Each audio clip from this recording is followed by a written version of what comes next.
Okay, hello everybody. I think we're about ready to go live here. And hello Giovanni. Not sure who else we have for tonight. Let me just resize these a couple seconds. I know that if you follow me on the Twitters, I had talked about looking into switching to BOB to make things a little bit easier to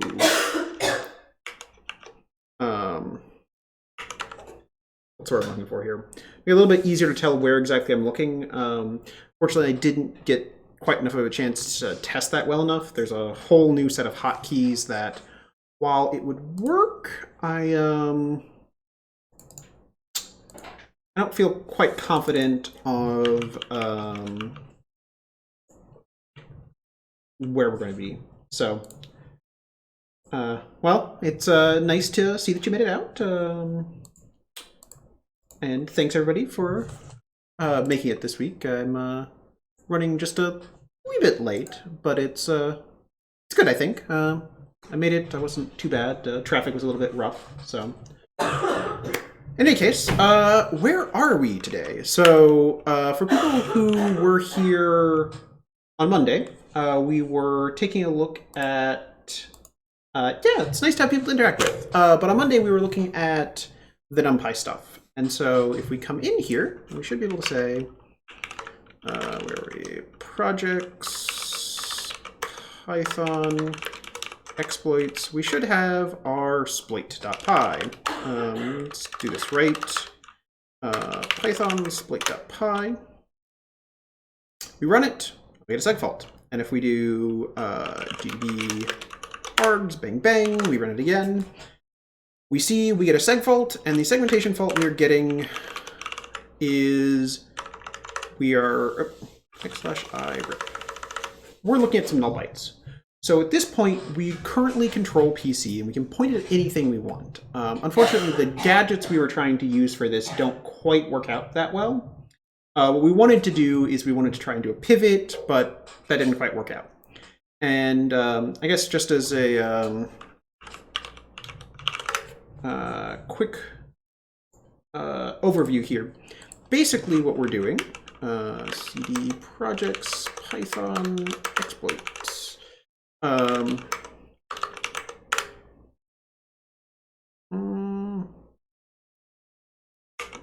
Oh, do we still have a screen session running? I still have a screen session running. That's unfortunate if I'm crashing it right now. What we're doing here, right, is we set up a numpy array.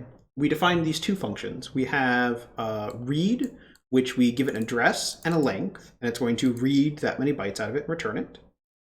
And then we have write, which will write at an address a string. Pretty simple. You'll notice that like this length argument we're not actually using. It's a little messy. I wouldn't worry about it too much. But those are the basics here. And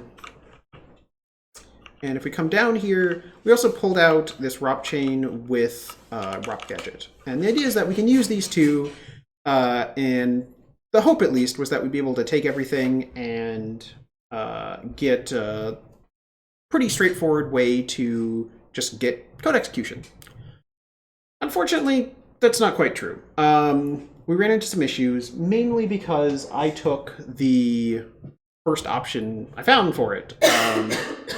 We wrote some stuff into heap around what looked like a good pointer, and we tried to make it work. Unfortunately, it did not work out so well. So, on tonight's stream, we're going to actually make it work this time. I have a few ideas about how to do it. One of the big ones is that I don't have the slightest clue what the object we're overwriting here is. We're overwriting some object. I think it's one of the objects that we use for our numpy stuff, but I don't know for sure. So what are we going to do?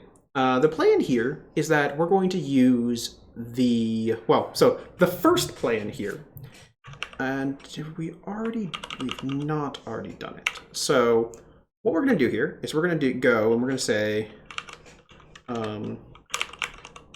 buffer is equal to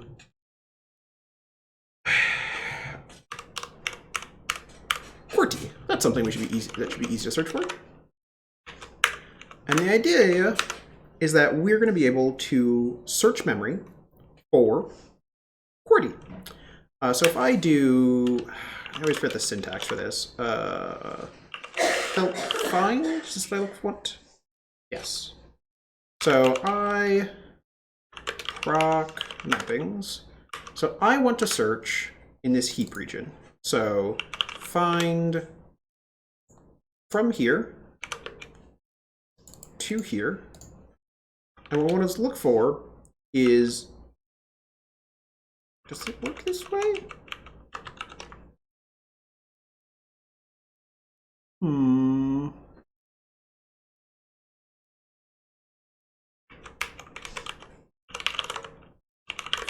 cone import star U64 core. That's a 32. What am I saying? I want a 32-bit integer, and I want to know the hex U32 core. So, can we find this string? OX524555751. Pattern not found. Not right at all. Why do I keep wide, I think? Do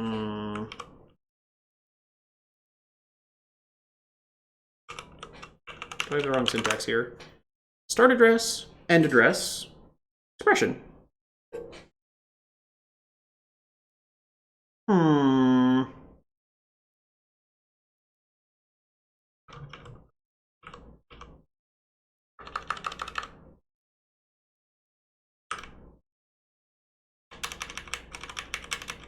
2, 3, 4, 5, 6. Slash B, I think is the one I want. Well, this is not what I wanted. So x/format. I want a half word. So if I do /x52 /x52/x45. That is RE. That's not what I want. I want /x51/x57. Why we searched for it.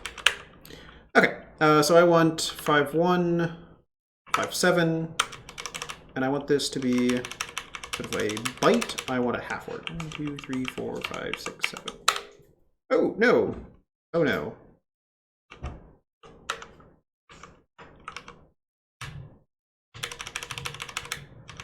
Sorry, not having the cursor here, and especially since I don't know why I don't have a cursor, is really frustrating. Urgh.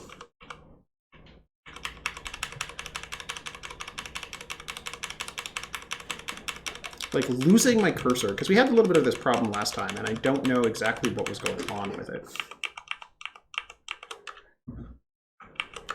/each. So I suspect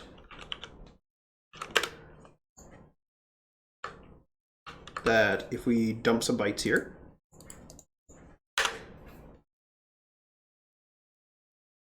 that's not what I wanted to see at all.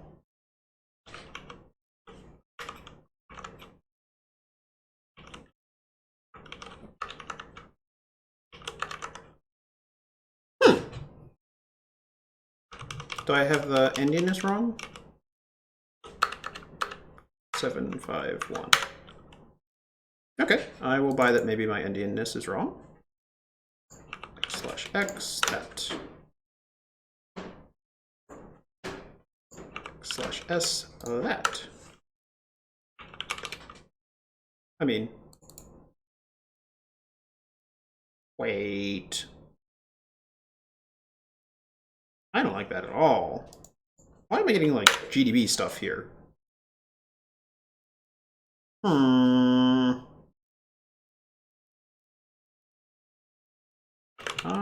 proc mappings.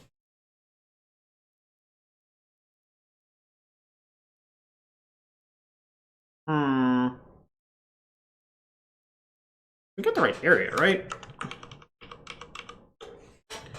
AF00 and all the way up to 62. Yeah, we got the right area. Well, that's unfortunate. What I was really hoping for here is that we'd be able to find our string super easily, and then we would be able to use that to pretty much relatively straightforwardly just bash that out of the way. Unfortunately, not as easy as I had hoped. So we're going to take the other path that I was going to take. So we are once more that's not what I wanted. Properties. I want this one. We're going to go back to this page. Hello, disconnected, and we're going to take a look at, so they described in this the format for the objects. So there's this, so I want to print a E-type string type. So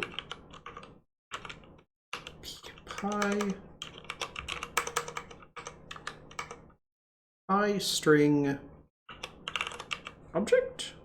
What do I want?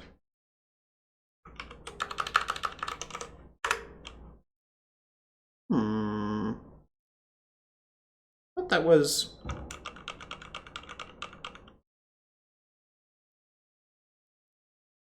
So what I want to do here is I want to print out the type, but I apparently am doing the wrong, not quite what I want to be doing.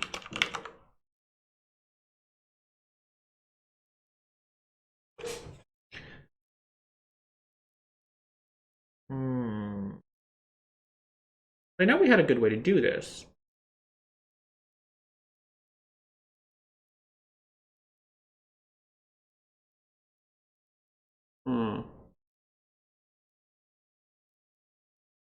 We managed to find one last time. So there's a couple options here. Is it just me, or is there more of a delay? I don't know. Let's see here. Test 1, 2, 3. Looks like about 3 seconds on my end. That is, it's about 3 seconds between when I send something in chat and I see it on my view of the overlay. I don't know how accurate that is, but at least that's what I'm seeing.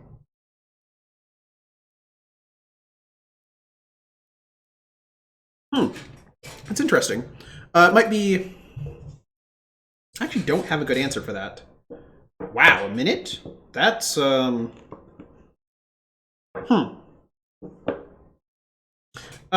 me a second here. I'm going to kill the stream for a second and restart it, and maybe that'll fix things. So, just a second. Yeah, it's possible that the issue is related to, like, I'm working off the same server and there's some, like, cross-ocean lag for those of you who are not in the US with me. Oh, sorry, I'm trying to get rid of the wire that was tapping into the mic. Hopefully that'll make things a little bit better on the sound. So, where were we?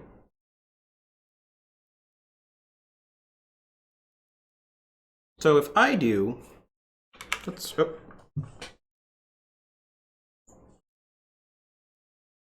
20 seconds. That's still much longer than I'd like it to be. Let's see if this fixes it. Hopefully this fixes it, but I don't know if it will or not. Let's call this buff, not buffer.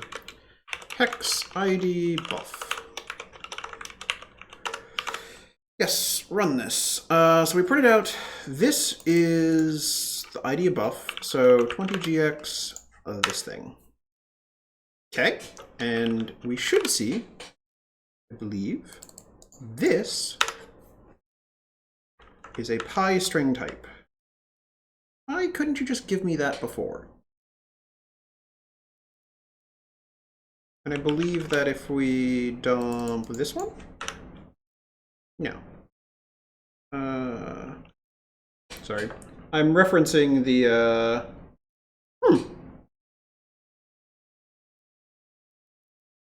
so I'm referencing this right here to describe it.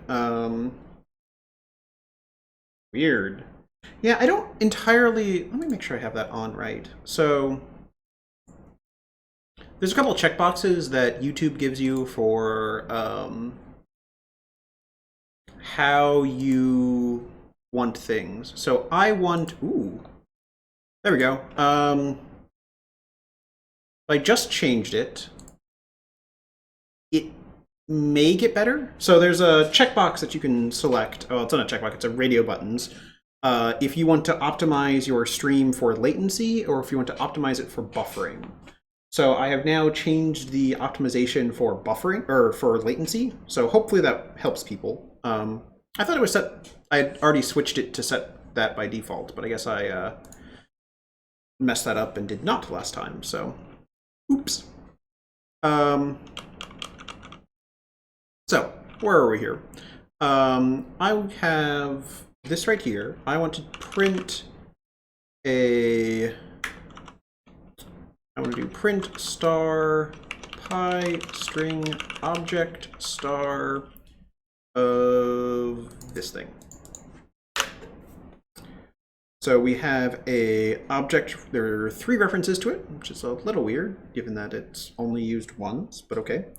We have an object type of pi string type, which we know. We have a hash of it. This seems pretty straightforward. And then immediately following that, the sval is, I believe, the first byte of our thing. The ob sval. So if we do, how do I do this properly? Oh, I guess I just grab it in a...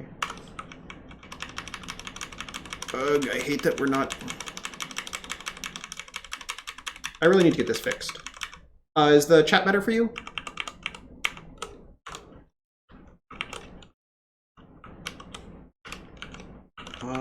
Sval.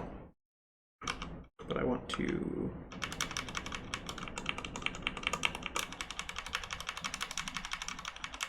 Sorry. If only...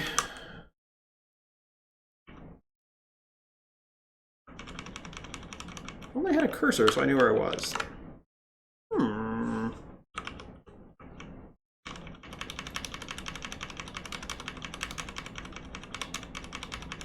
You know what?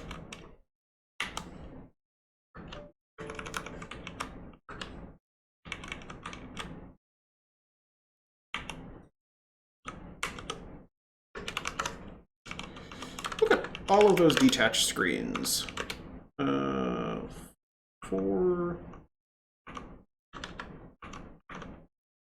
certainly don't like the fact that it thinks the date is that.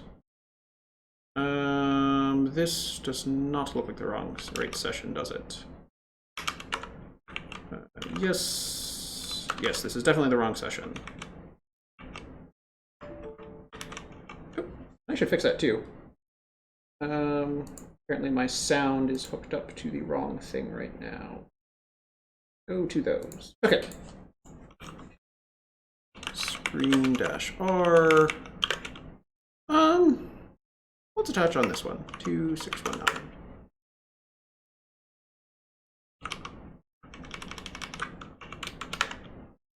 Yes, that is where we want it to be. Although we still don't have a cursor. Okay, well, I guess we're gonna just live with this.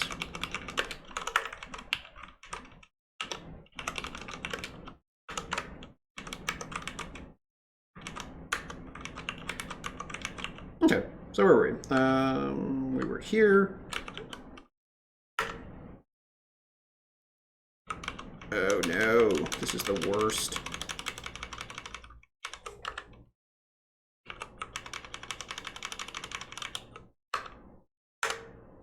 There we go. Yeah, so that is where it is. So, if I understand the way this works, what we're going to run into here is this is the pi string type. And the pi string type has a whole bunch of things in it, including, and we're going to dump this out. So if I do print star pi string type star that. Didn't like that. If I do a p type of pi string type, here are the things that are there. So in this, there's a destructor, and I think most importantly, there is a print func tp print. And well, thanks for coming out, Giovanni. Hopefully you get to, hopefully we have a good exploit waiting for you.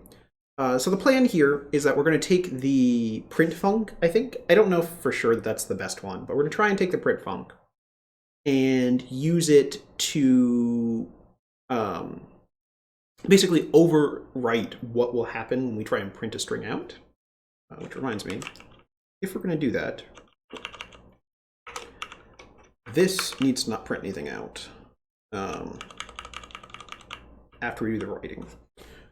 So basically, we're going to try and find where the string print function is. And let's actually just dump that out, right?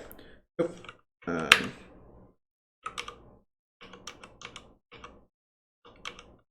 Where are we? Is it? Yes. Crap. Why? I do print. Oh, it's because I cast it. Pi string type. No. Print struct. Oh, no, it definitely should be a pi string type star.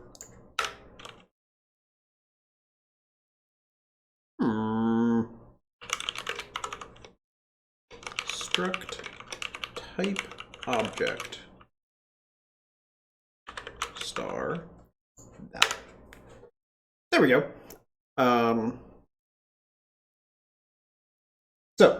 This is what a string is.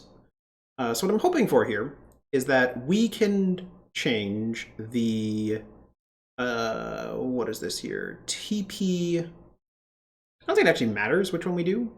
But I'm hoping that if we change the TP print, so we're going to do a break on that.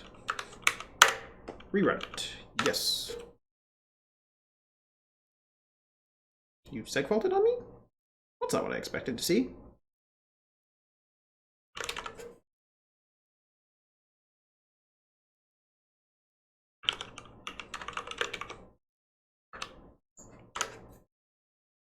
It's totally a function. Are we not calling string print? A little odd.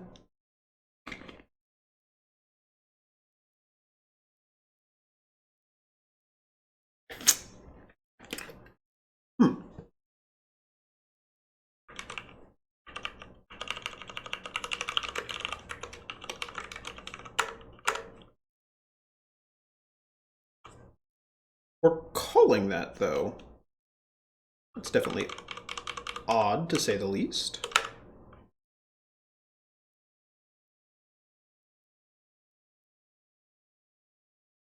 Well, how about if we just do the easy way here? We're going to...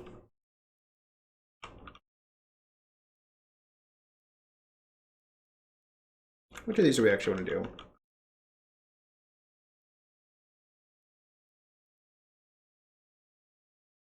I should stop just tapping on my keys like that.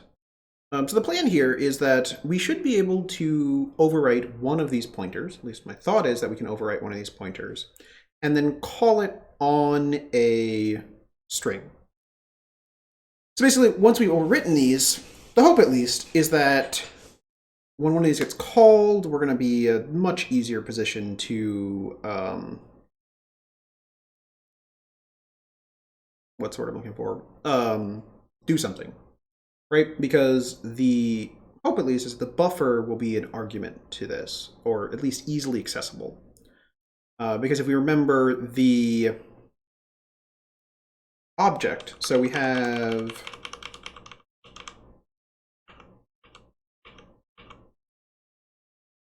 this thing.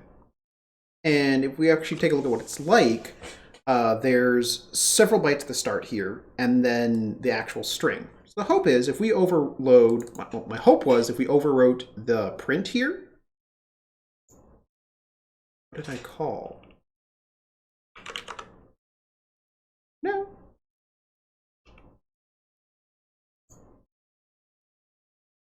That's the same thing? 69CE90, that's the same thing. Hello, bad bytes. The hope, at least, is that we can overwrite this pretty easily and get at least relatively easy start. But it's not quite working out the way that I'd hoped it would. 22 seconds delay. Let me test this. 1, 2. See, it's 2 seconds on my end. That's crazy.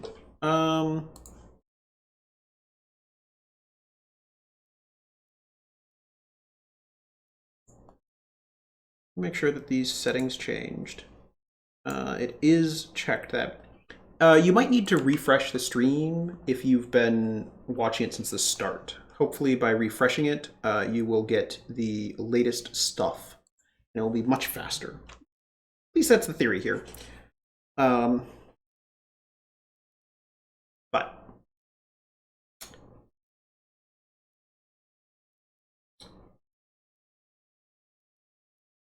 why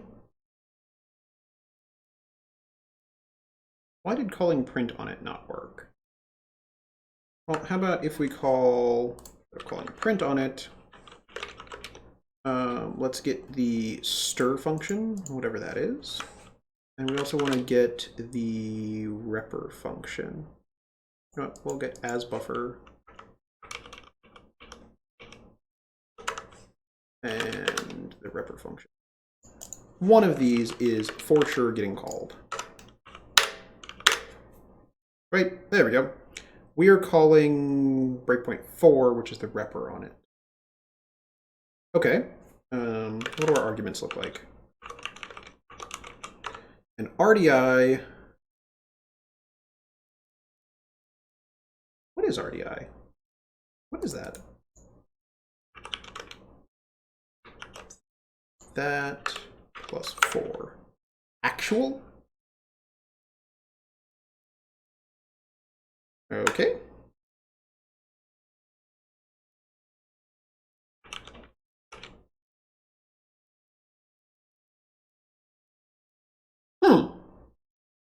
Optimize for low latency. Where do you get that information? Are you just like stats for nerds? Is that it? Ooh, fancy. I didn't realize I could get that information.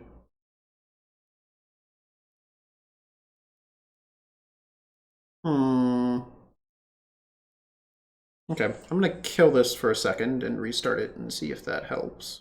One more time, I'm gonna give this a try.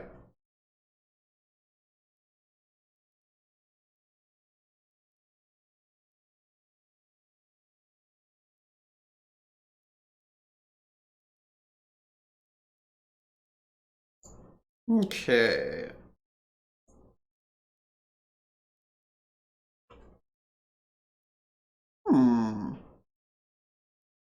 It's actually gotten worse on it now.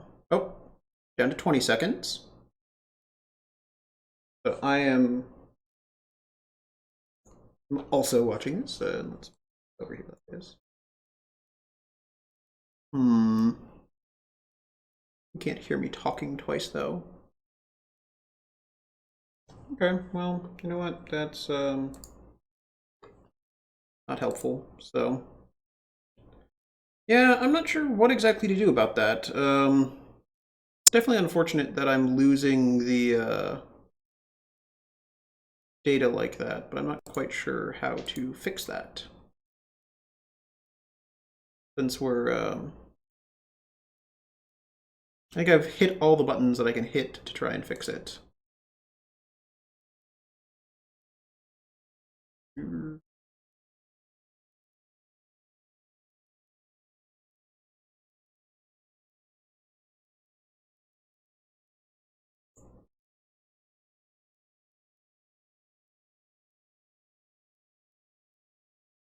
Huh. Well, this is unfortunate, and I will have to try and figure out what exactly is going on later. Hopefully that isn't too bad. But,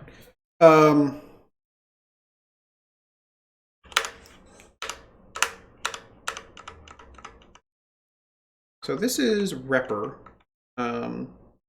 We see over on the left, we have the op right here that's telling us what they're calling repr on. Now we're continuing. Continuing. This is going to be awkward if somehow a breakpoint makes us not crash.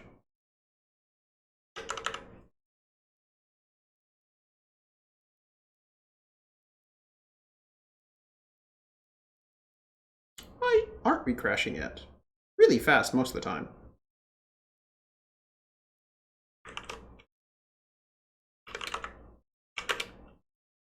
We're going to get rid of the repr one.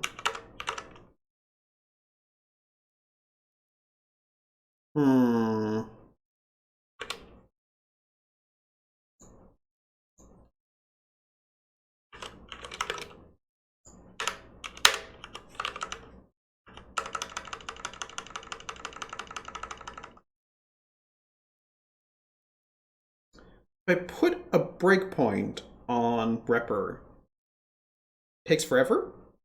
We don't crash. If I don't put a breakpoint on repr, it doesn't work.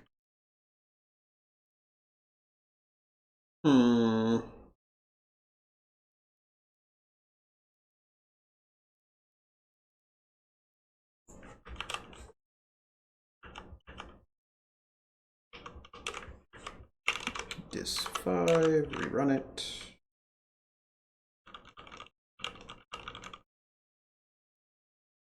How is that working then?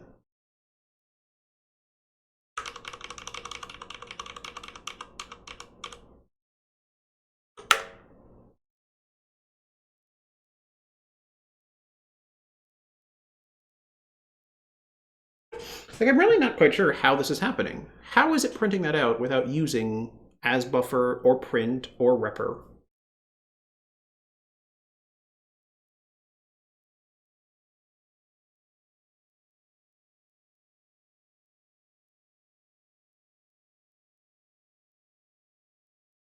I mean, calling stir on it or something?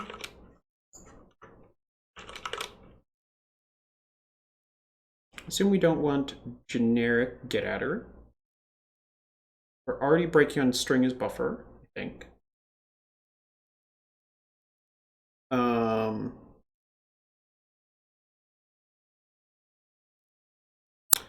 we maybe need to look at the methods here? Is that it?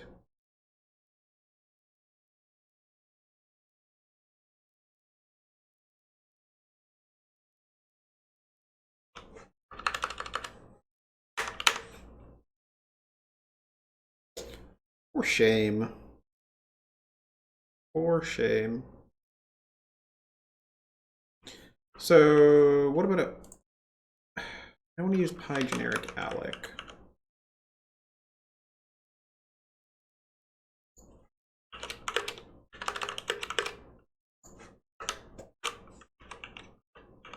But I will do this.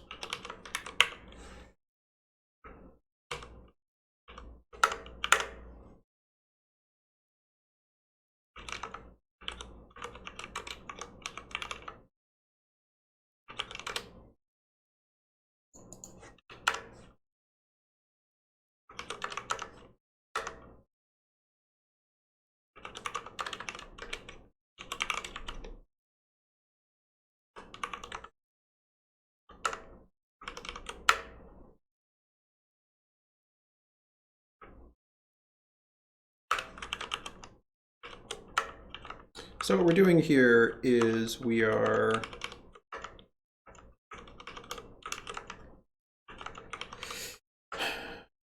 not a zip file. Well, this is not entirely helpful, but thank you.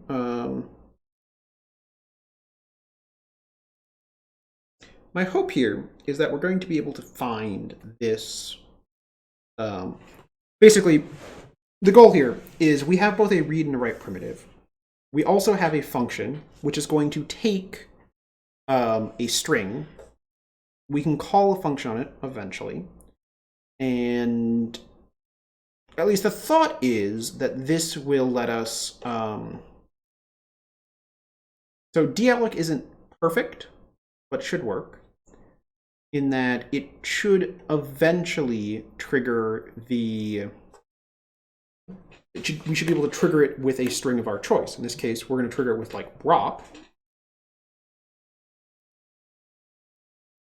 And then have remapped it to something that's going to pop, pop, pop, pop, pop, return. Because we already have a gadget that does that. And we need a little bit of padding for it. But we need to verify that that works. Continue. Continue. So I should be able to continue until I see it print stuff out, right?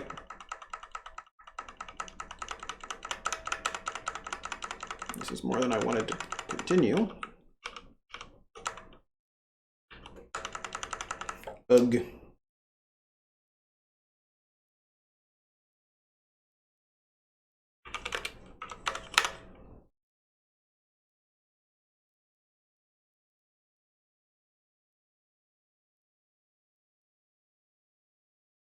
Why are you not? Oh, I have too many breakpoints, don't I? So 1 didn't do what I wanted, 2 didn't do what I wanted, 3 didn't do what I wanted, 5 does not do what I want.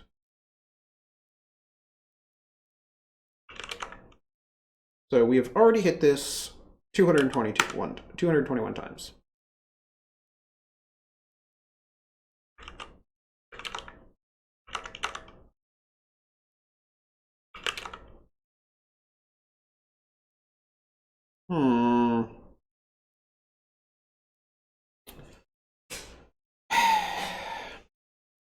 This is definitely unfortunate.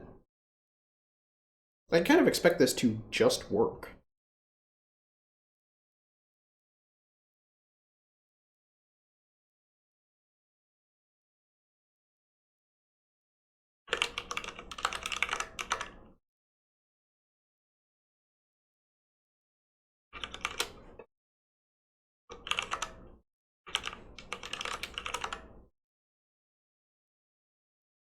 Okay.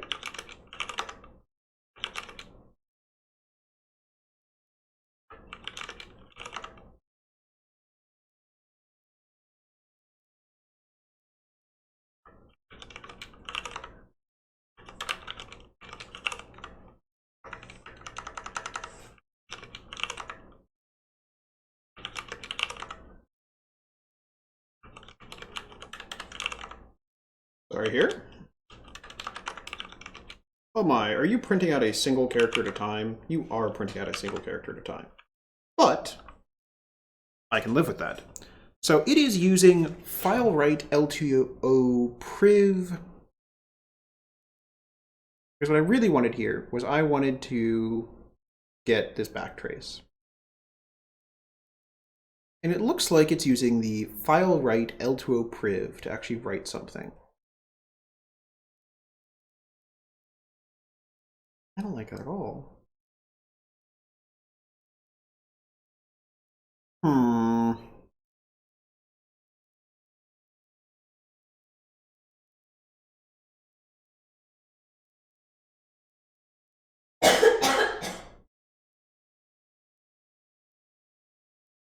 trying to think of what the best way to do this is. So there's a couple of steps we need to do here. One of them is we're going to need to find the string stuff. So luckily, since we're in a debugger, we can do, well, IB, we're going to disable 8, we're going to you run? Yes, go. And so this, we can never get back to it.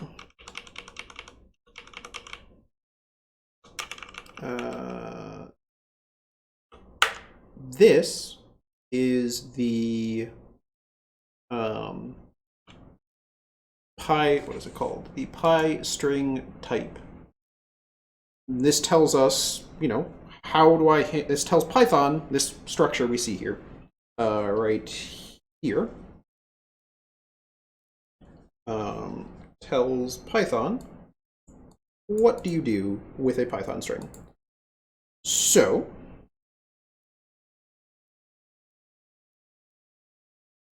we should be able to search for this right here. So this is the pointer to this. So, we're not going to bother with that. Prop mappings. I want to find you.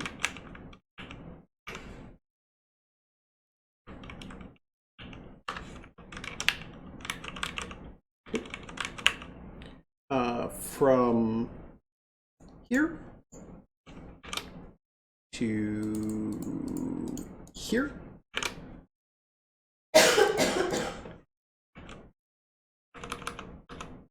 That. Well.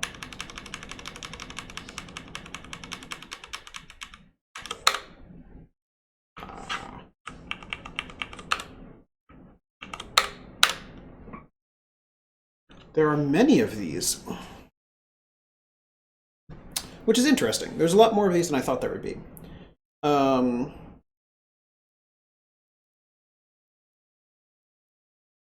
So essentially what we're going to do, and I'm not entirely thrilled we're doing it this way, is we're going to walk backwards. And by walking backwards, we're going to, basically, we're going to search around for the heap, for the thing that looks like this pointer. And I think it's a safe assumption that, given the way things are set up, that this is always going to be at the same offset. So if we take the lowest, what is it, 24 bits worth of stuff, I think it's always going to be the same thing, regardless of ASLR. So we're going to be able to look around on our heap for that. So we have our object def. Let's comment all of this out. We want to do a for I in x range, you know, sure, 100. Print read object def minus I times 8. And then we'll just break. Because I want to make sure that this works. So that prints out that.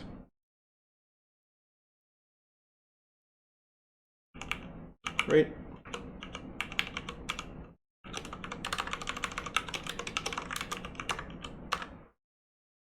Oh, it prints out that. So it's actually a, it's returning a, that's what I'm looking for. It's returning an integer, not a string, which I can live with. Not thrilled with it, but I can live with it.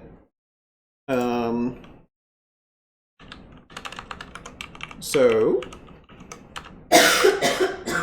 print I hex let's go back to where we were.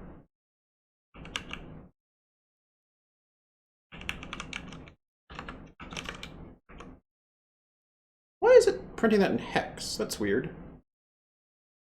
That's really weird.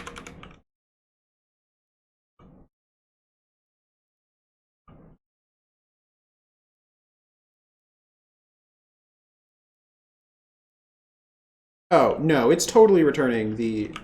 Sorry. We're calling print here. Duh. It's like, that doesn't look right at all. So yeah, it is returning a packed string. So print I, comma, hex u64 read object def minus I times 8. if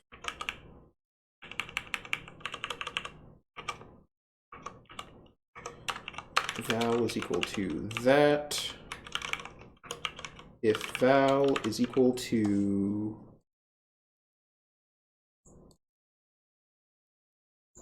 this, break.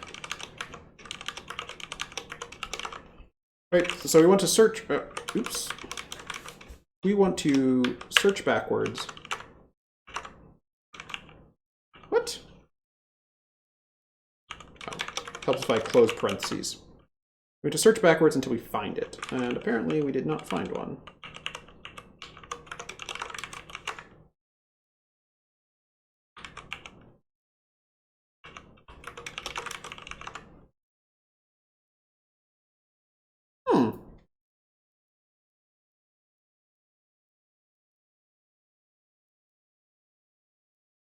It's a little odd to me.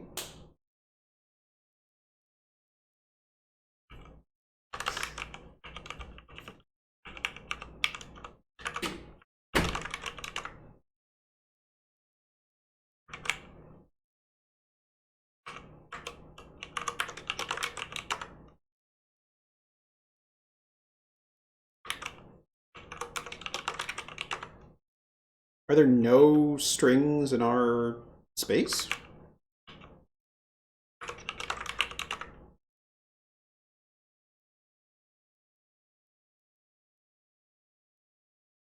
So the reason this works, right, or the reason this should work, is because we have ASLR turned off, because we're in a debugger. Otherwise, we should run into issues here, because of ASLR reasons, right, that we wouldn't be able to just compare a pointer.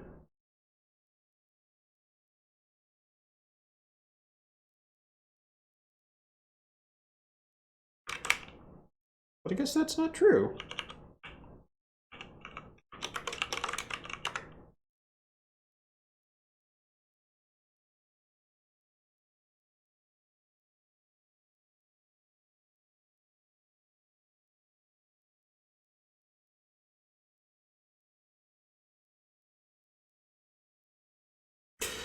Oh no, I'm being dumb here. Wow.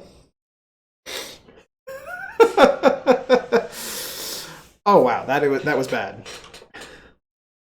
So it turns out that was actually working just fine. I was like, you know, 32,000 doesn't seem like it's quite big enough, right? It turns out it is in fact not big enough. Like 32,501, like that's not a round number. That doesn't sound quite right for our I to be. And no, of course it's not. It's because we're aborting because we found it. And apparently I just don't know how to use computers or something. It is a little bit odd that that doesn't actually look exactly like a thing, right? So seems a little weird.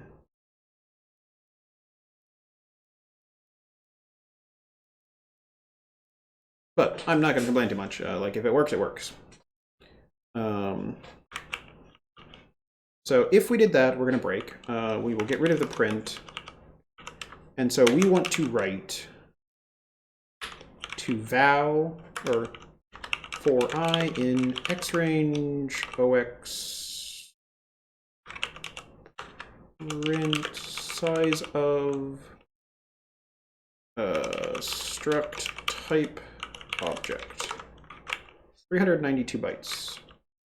Print slash x size of struct underscore type object is 188. So ox 188 by 8. We're going to write to val plus I times 8. Or we can actually just do it this way too, can't we?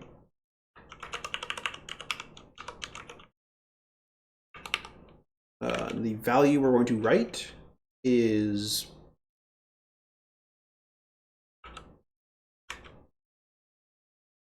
what's the best way to do this?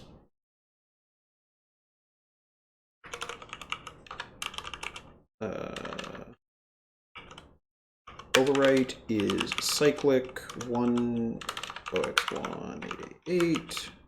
We're going to write this from I to I plus 8. Print YOLO.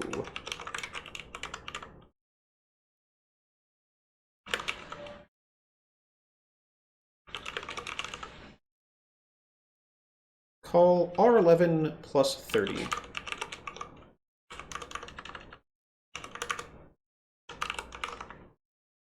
That is exactly what I like to see, isn't it?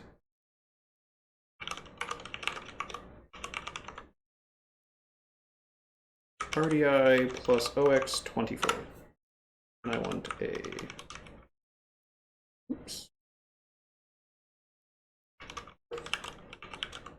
Slash X.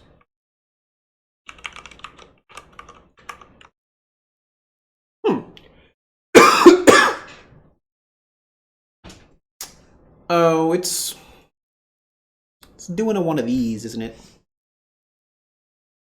So we're running into a situation where, so if you remember before, we were running into a situation that because we were mixing our exploit and the stuff that works our exploit, and we're working on strings right now, we're actually running into a situation where we've overwritten a pointer that is now getting used in our overwrite function. So if we do a backtrace here, which of course doesn't give us anything particularly useful. So in the write function, we take in a string and we use, we take a length of it. That might be where we are. Or it's something in this U64 where we're actually unpacking it. It's one of those two places. So I want to do it in the loop instead. Now we will say YOLO many times. And now we're doing the same thing. And if I do 20gx r di plus ox24. So it doesn't particularly matter what's going on here, right? That the 0, 1, 2, 3, 4, 5th, 6th overwrite. Let me do the math on this again, sorry. We've actually caused it to be overwritten, and we're now going to fail terribly. X/gx r11 plus ox30. Because that very clearly knows what we want to have working here. Oh, we're bashing the dealloc, aren't we? That's unfortunate. I don't like that. So, 0, 1, 2, 3, 4, 5. So this would be 40. Or let's do 5 times 8, because that I can do in my head a little bit better.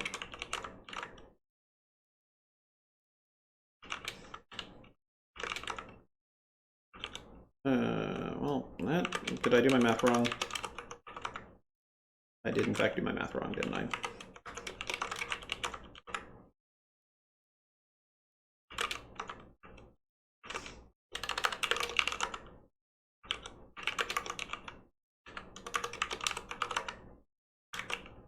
Can I just not do math here?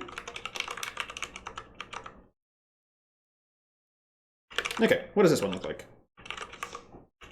In multiply?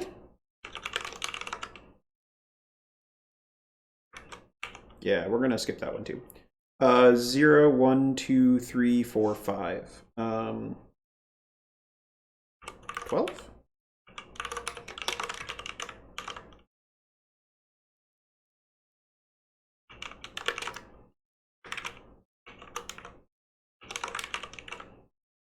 Sorry, math, counting, that's hard.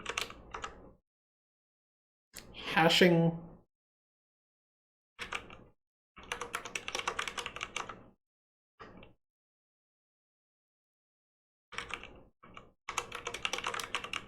Ah. Yes, I'm going to restart it. still in hash.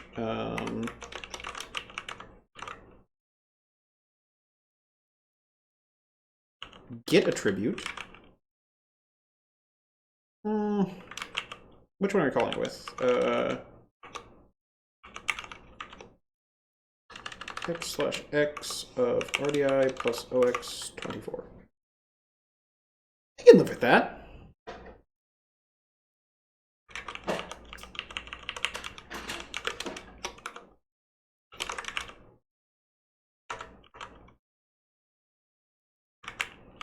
So if I do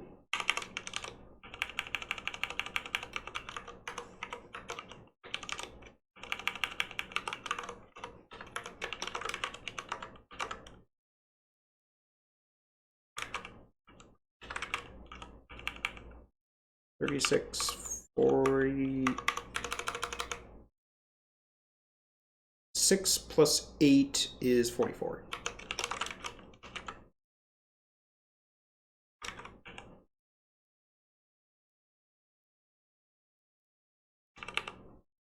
Can I just not do math?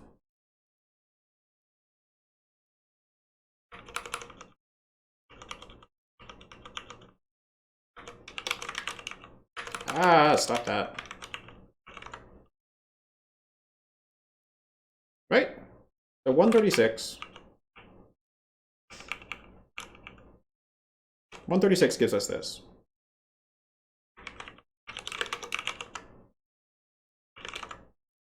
And R8 is totally, like, R8 is totally data we wrote in there. Oh, let's just do it this way, right? Oops, 3? Yeah, 3. OW is equal to cyclic OX1888, OW.index P64, that thing. 144. So I was right. It's plus 144. Stop that. I'm going slightly too fast, and it's apparently biting me.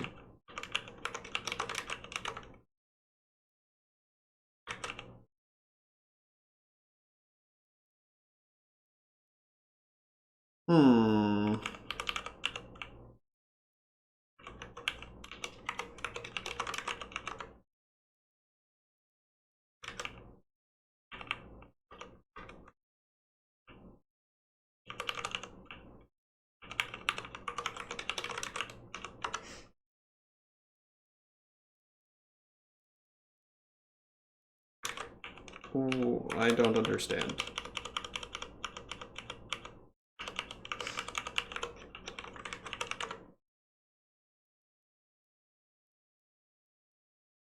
So we write 144.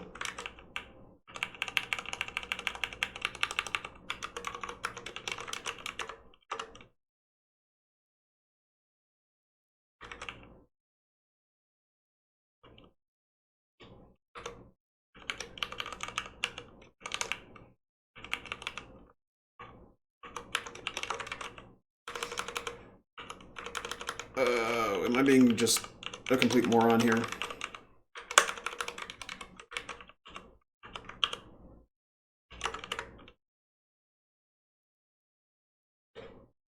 Did I just not be able to type? Is that it? Can I just not type today? That is entirely an option, that I am being dumb and can't type. So where were we? We did this. I can get rid of all of that. Oops.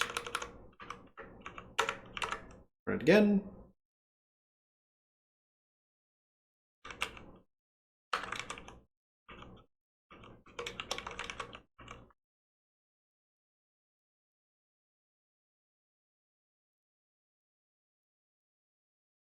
Wait, what?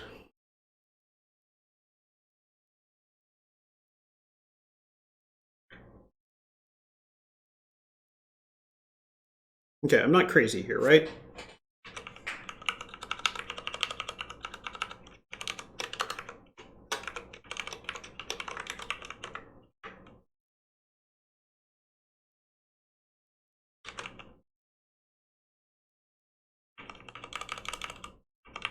Okay, this is hurting my head. I'm going to skip this one. Don't care why it's happening. It's not worth going around in circles here. We will find another one. High string intern in place, strings only. Okay, we will get rid of that one. So that would be 76.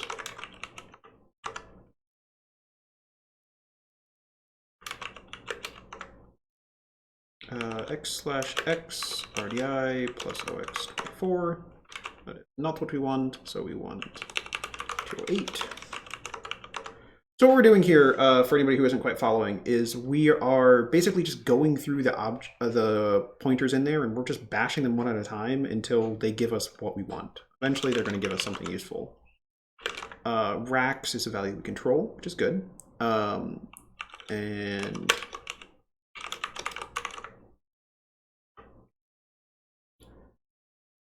but that's not quite what I want. It's printing out the 216. Which I guess is okay, right? Oops.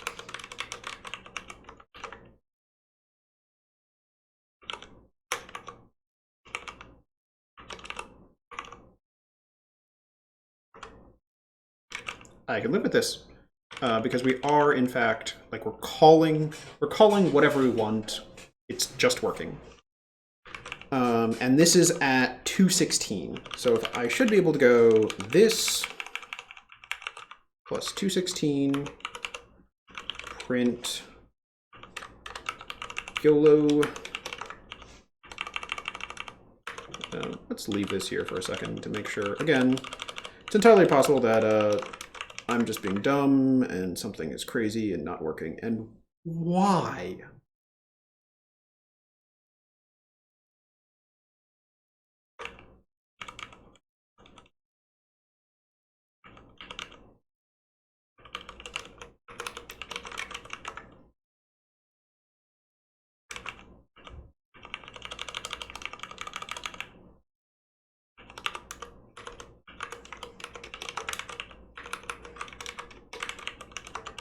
It's definitely a I feel like I'm taking crazy pills situation.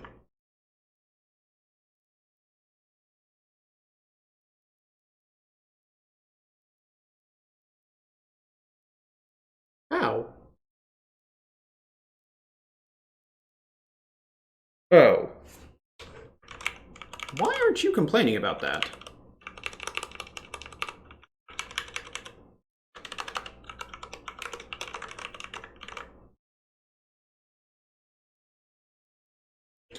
Well, found a problem. Turns out, yes, being dumb and not initializing the I when we're using it for an index, not the best thing. So we're going to call this our pivot gadget. And yeah. So what does our primitive look like now? Now, our primitive is we have a pointer, and RDI plus 24x points at stuff we control.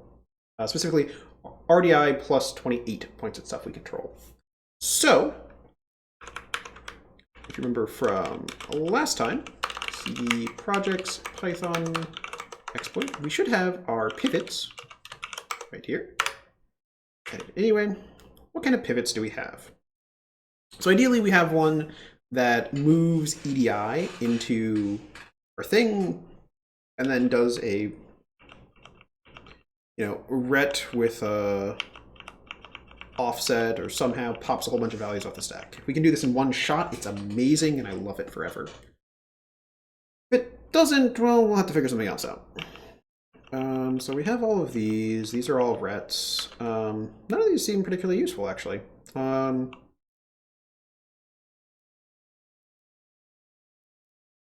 That's unfortunate. I was really hoping this would be super straightforward at this point. So what do we currently control? We know that racks points at data we control.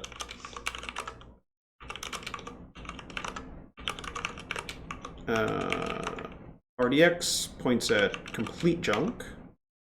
RDI points eventually at data we control, which is kind of useful.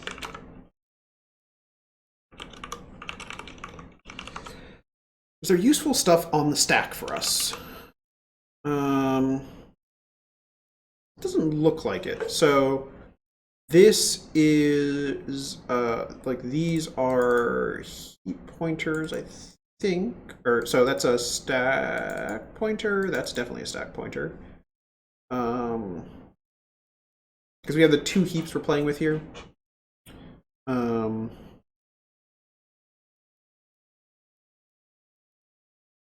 Well, here is also the same value.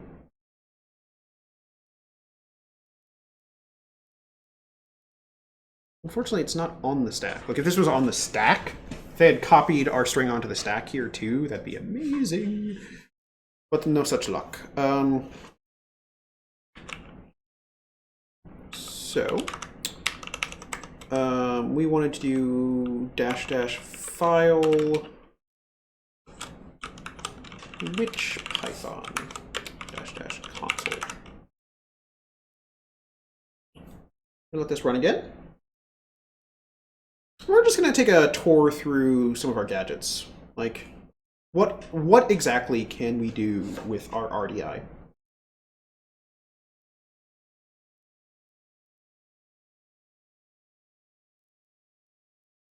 And so for people who weren't watching on Monday, Ropper was a tool that Disconnected suggested I use to do ROP gadget finding. And now I don't know for sure that it's the best thing ever, but it's definitely better than ROP gadget, which is what I had been using. So Ropper sounds pretty good. Now we're just waiting for it to run.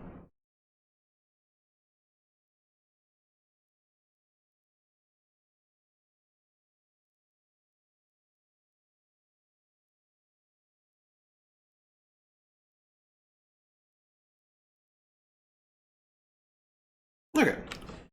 Search. Yeah. I want to search for a move something RDX. I'm sorry. I want RDI, not RDX.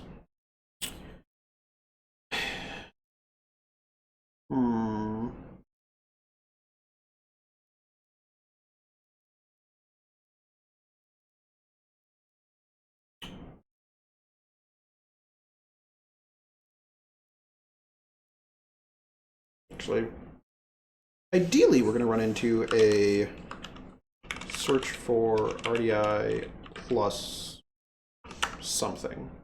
Oh.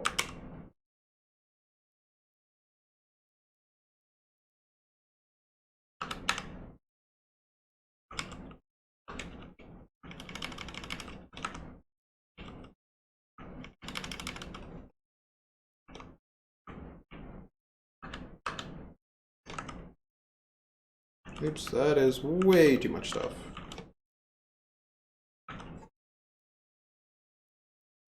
Still way too much stuff. We're getting closer.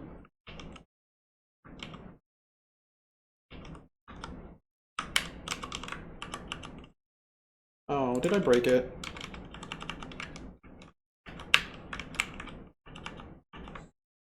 Apparently did indeed break it. Oops.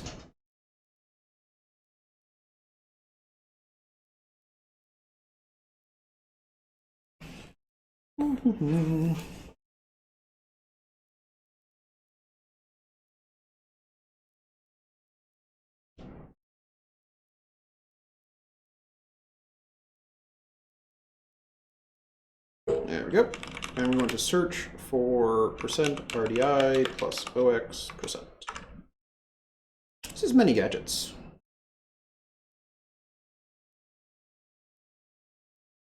Yeah, I'm not sure which of the pluses I can drop. Well,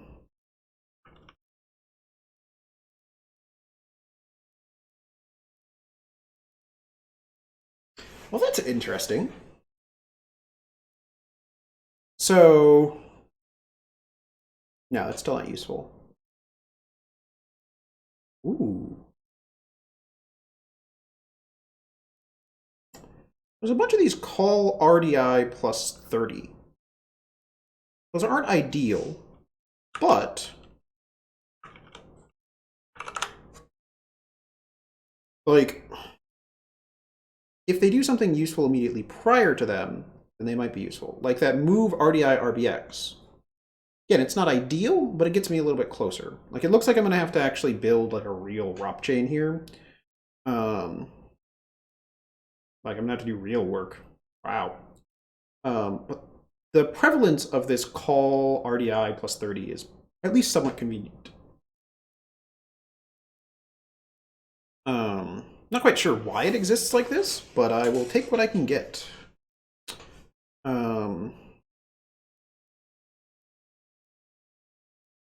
So let's start by, actually, let's do this so we can see them a little bit easier. So these are the gadgets that we are left with. I mean, they're not the ones we're left with. They're the ones that seem most useful. So let's start by doing we're going to do a call that.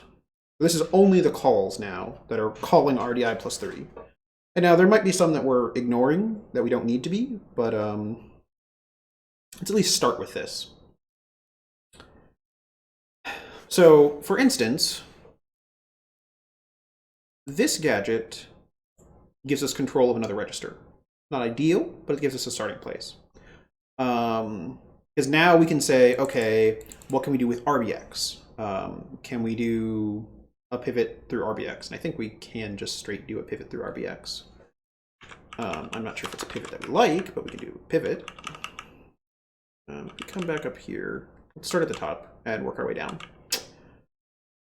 So again, what registers do we control? So RAX is the thing we're calling. So we control it, but we don't really control it. What is RDX? RDX we don't control. Oh, RBX is the same thing. So maybe that's a little more convenient too. Might be worth taking a look at that. For both RDI and RBX we control.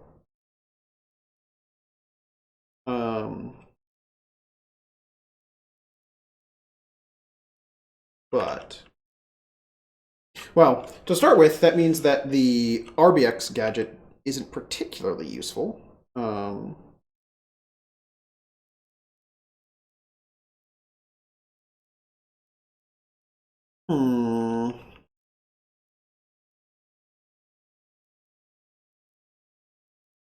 So the adds probably aren't useful, even though they're to memory.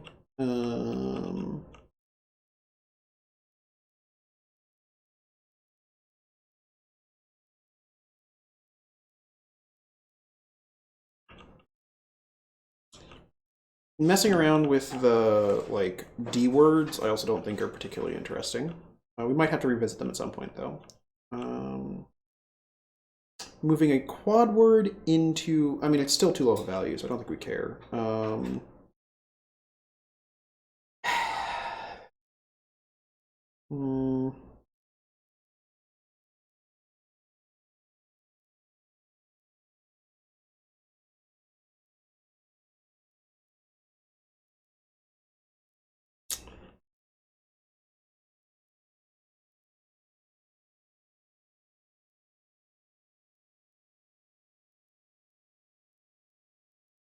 What about so let's see here. Let's go back to our pivots. Projects, Python, exploits, pivots. And I'm sure we've got this open in another tab already. We want to search for RBX.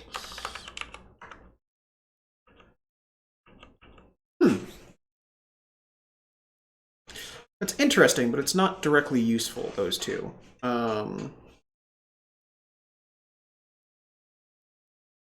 Especially since it's only the 4 bits there.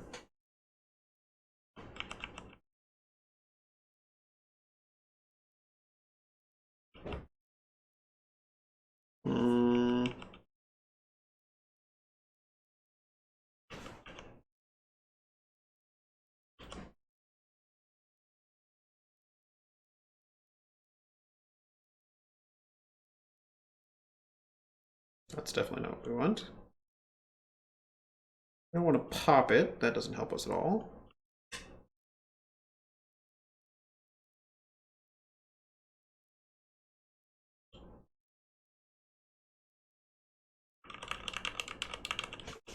Like, popping that doesn't help us at all. Are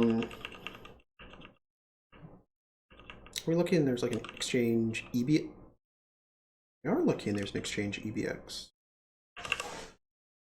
Okay.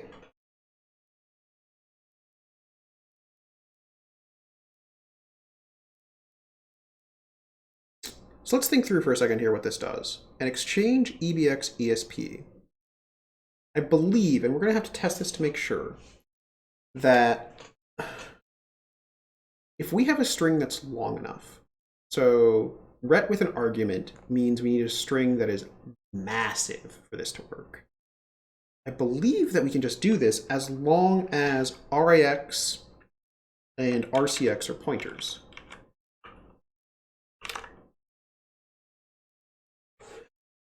RAX is a readable pointer. Okay, I like this. Okay. Give me just a minute. I'm going to take a quick 5-minute break, and we're going to give this a try, though. I should be back in about 5 minutes, about 8:25. So wait there for me. I'll be right back.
I'm back.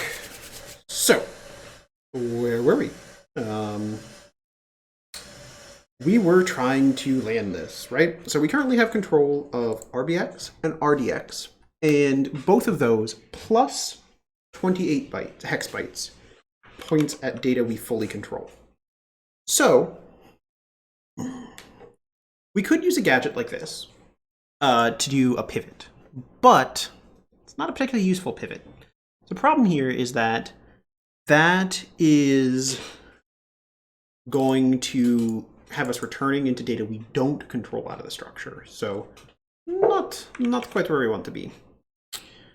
Are any of these, do any of these look better? So R8, not even close. R9, not even close.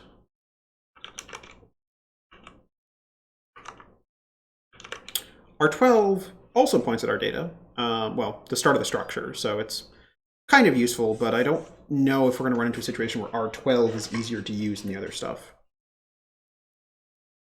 So, unfortunately, that isn't great.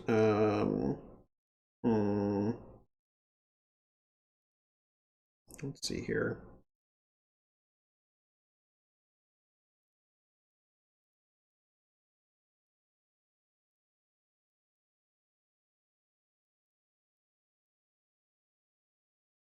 I'm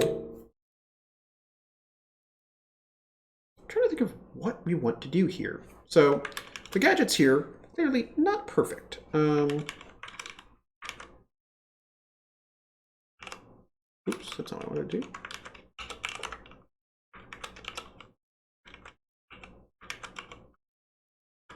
Four. So what about, so we had this, which was RDI. What about RBI? RBI is not a register, so... Ooh. We also have all of these. This is quite a few more. So maybe these might be more useful. So these are, we're looking at the offset of RBX. So RBX we also control. There's quite a few here.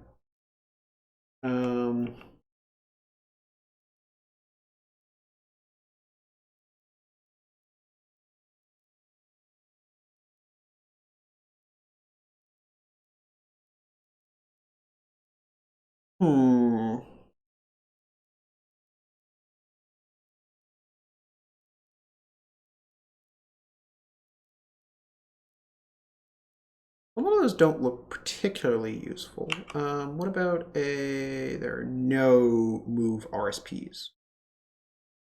Well, that ruins that plan.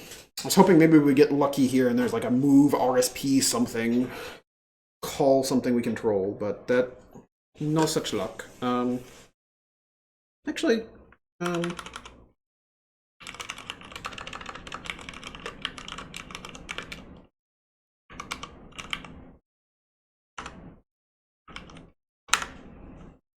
seriously?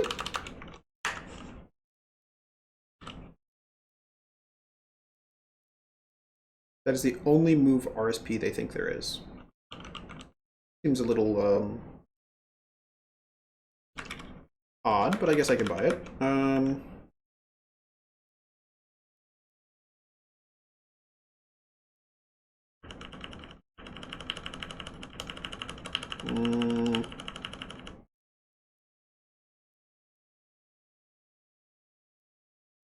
And see, the biggest problem is we really want to be able to change those high bytes too. So we can't rely on some of these lower ones.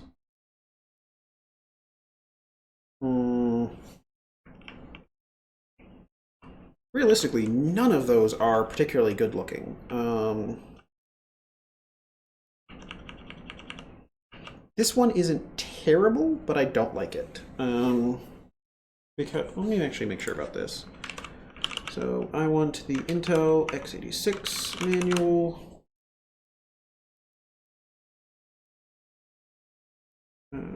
Yes, I will just go directly to PDF. Give you a picture of it because I'm nice like that.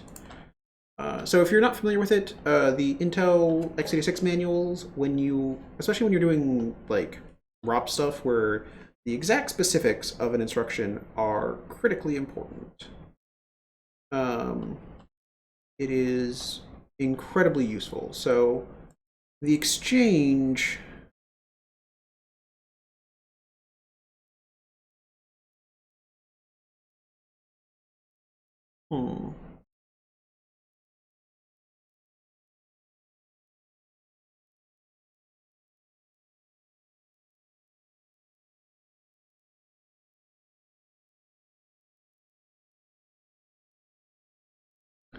Exchange of the contents of the first and second operands. It can be two general-purpose registers or a register in a memory location. If the memory operand is referenced, the processor's locking protocol is automatically implemented for the duration of the exchange operation, regardless of the presence of the lock prefix.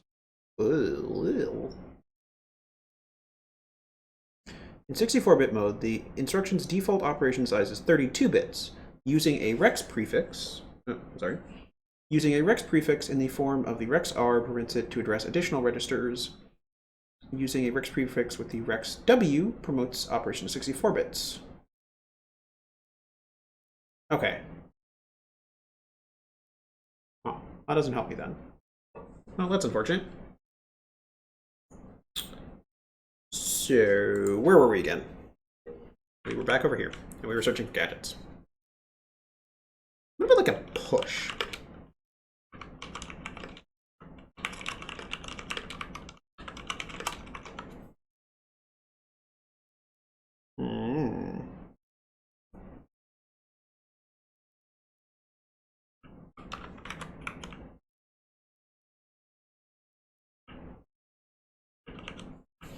Like, I can work with this gadget. It's not pretty, but I can work with it. So we're going to push that. We're going to load something into XMM0 and then ret. Like, it does a thing. It doesn't do a useful thing.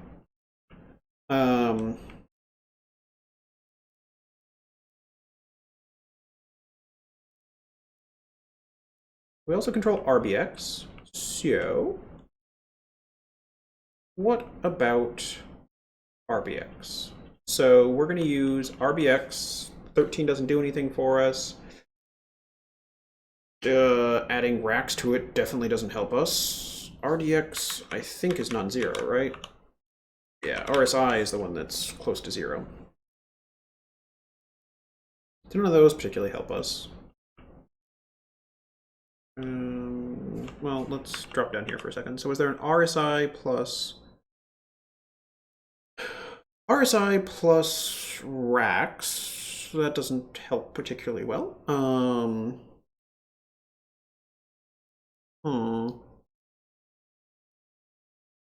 none of these. What was the other one that was near 0? RBP. RBP plus RBX plus 48. I mean, that's definitely a thing.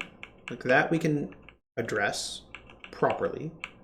We're then going to LEA something into EAX. And then we're going to write to it. That probably doesn't work. It might work, but eh. Like that does not look enticing. So, where does that leave us? So the pushes are kind of out, right? What I was hoping for here is that we'd be able to push and then ret and get another gadget out of it and do something useful in the progress, but does not appear to be the case.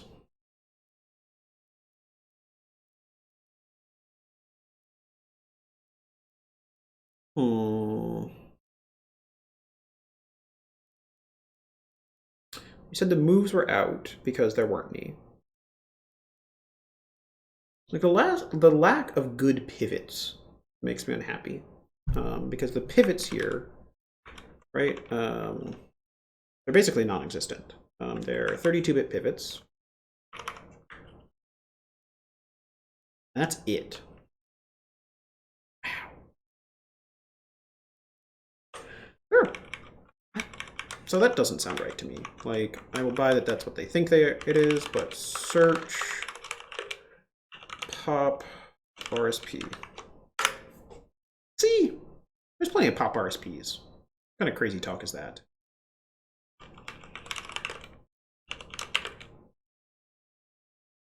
Push something, pop RSP something.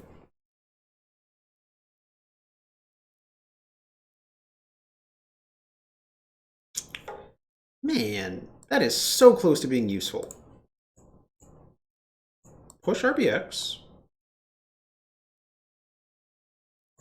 Oh, that is so close. It pushes RBX. It then writes to RCX, which is fine. It then rolls some bytes. It then pops RSP and it rets. That is so incredibly close to being useful. Like, so close. And so the reason this is not useful, right, is because RBX, even if we're like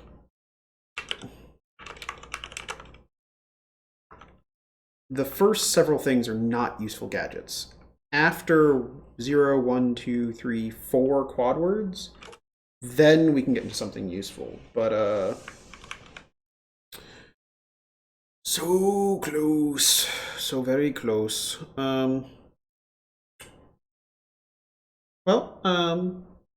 Sorry to see you go disconnected, but it was nice to have you. Hopefully I will be tweeting out in not too long that, oh, we got it, look at this, we have stuff running, but not quite yet. So hopefully when you get up in the morning, you will be able to see many successes for us. It's the goal. We're gonna get there. We're gonna get there.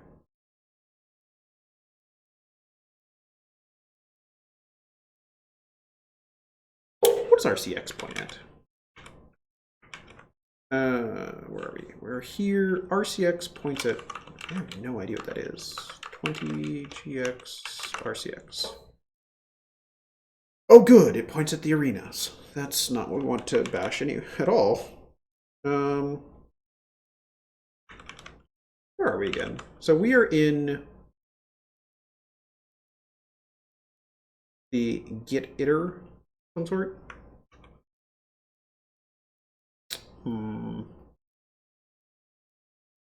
Let's go back to where we were here.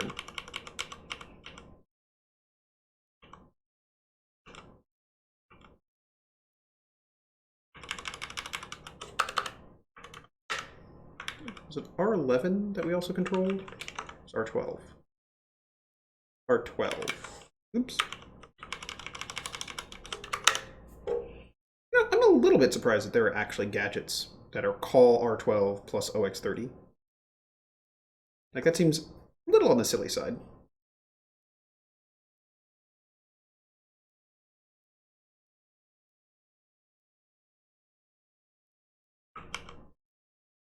So let's get rid of this call. We're going to get rid of this, too.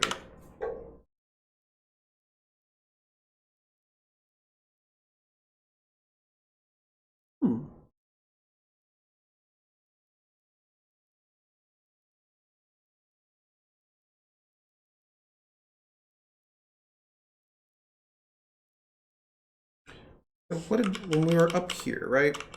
When we have this, we said that if we can push RCX, RBX, if we can make RBX point at something that looks like good gadgets, we're good to go. Because we have this gadget right here.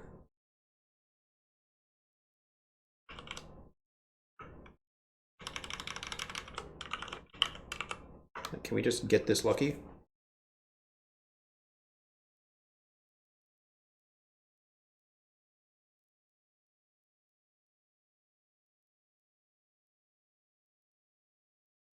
Wait, can I just do a search add RBX?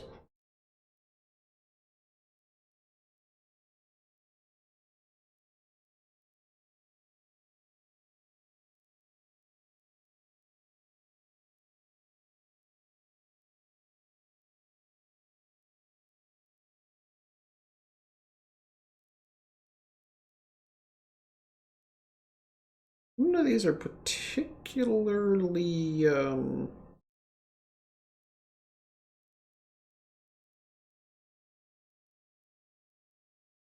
what I'm looking for, good.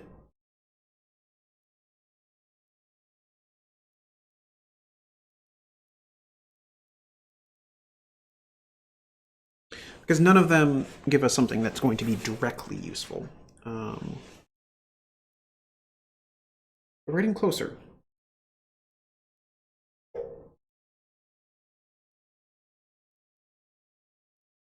least I think we're getting closer.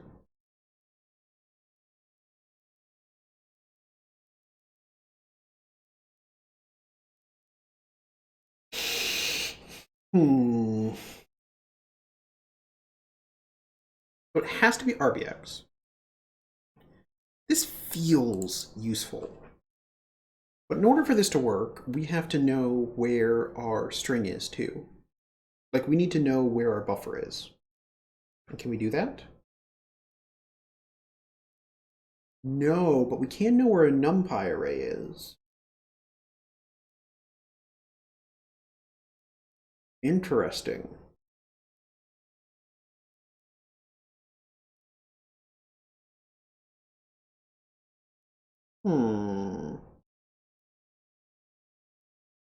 Oh, that's kind of gross. Okay. We're gonna get some paint out for this. MS paint. Where are you?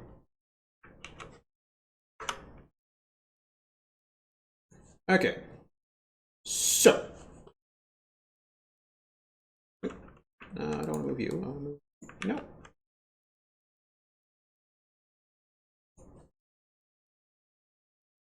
Okay. So we're going to use this gadget right here.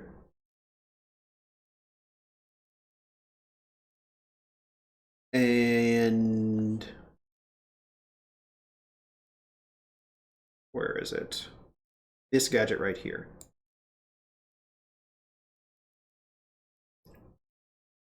Bear with me here. So we have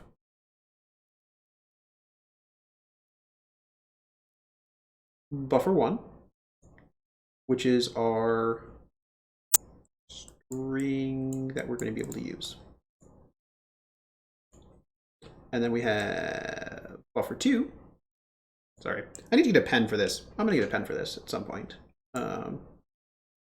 And this is a numpy array. The reason we're using a numpy array for this instead of something else is because our numpy arrays, we can easily get the address of them. And so what we're going to do here is R12 points at the string. So we're going to be able to say that R12 plus 28 hex, when it gets moved into RBX, RBX is going to be this array, the numpy array. We then move some junk around, don't really care about it. We're then going to call the second quad word in our numpy array. And that is going to be this gadget right here. So when we do that, we're going to push RBX, which points to the numpy array. We XOR a byte, which we don't care about, as long as RCX is valid, which it will be. We're then going to roll a byte at the end of RBX. So as long as our ROP chain is less than 50 hex bytes, I think we're good. We lose 2 off the top, so it needs to be 40 hex bytes, or we have to handle a jump over. Either which are fine. We're going to use those 2 gadgets in combination to do what we want. So let's get back to a thing that people can see. Size 80.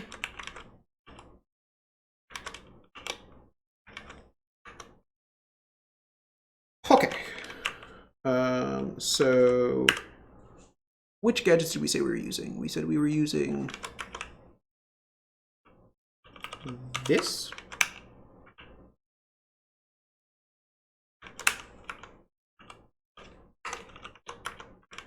And we said we were We said we were using this.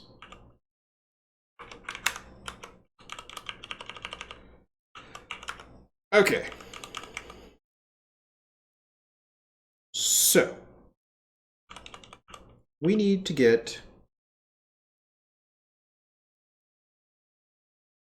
how long is ROP? ROP is pretty long, isn't it? So to start with, ROP is going to have 2 gadgets at the start of it. One is a pop ret. So let's go find a pop ret.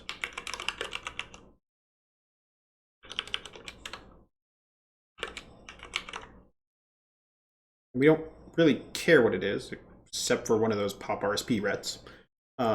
So this one, geez, this one right here is fine.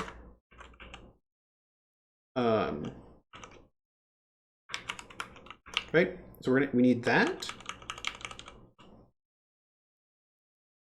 and we need this.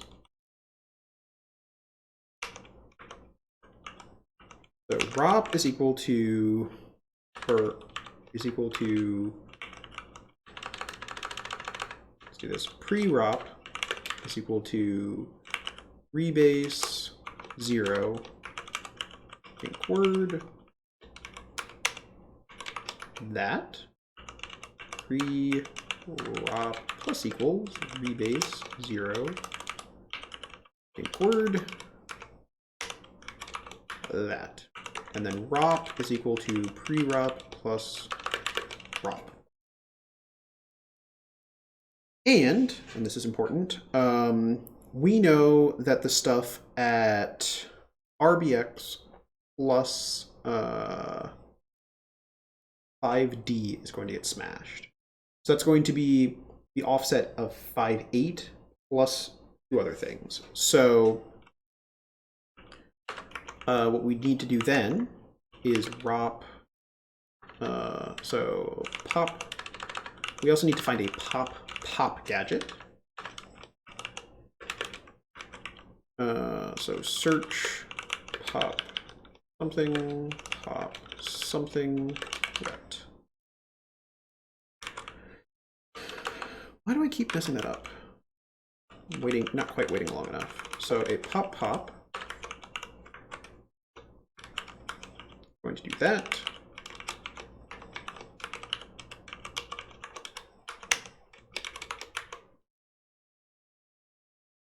Right, so at 5, if we put this at 5.0, we know that the 5.8 quad word and the 6.0 quad word are both going to get bashed. So the pop will pop those both those values out. So ROP is equal to ROP OX50 up to OX50 plus pop plus A times 8 plus B times 8 plus ROP OX50 to the end. Okay. So that's a ROP chain for us. Now, so we want np array 2 is equal to np.array ROP. And ptr pivot chain is equal to npr2.ctypes.data. So this is a magic thing we found previously that was going to let us get the pointer of the data buffer of a numpy array. We're using it up here. Ctypes.data. That doesn't matter too much. But we're using it to get a pointer into the heap. Oh, I get it right. Look at that. So we did that. And the other thing we need is this. So this needs to go at our string. So instead of printing out YOLO, we're going to print out stage 0. And stage 0 is 4 junk bytes, because we start at 24 hex. Plus, pack is a 64. Oh, sorry, we're going to use this rebase 0 again. Rebase 0 of this.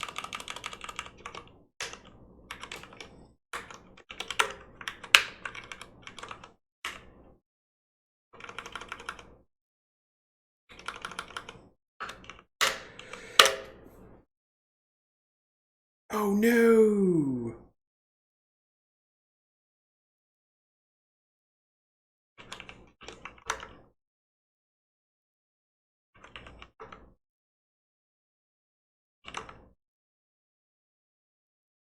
What have we broken?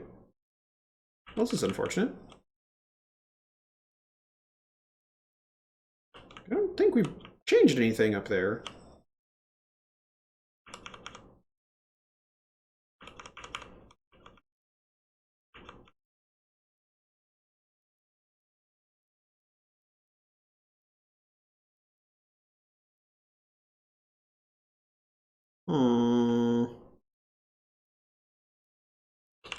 Wait.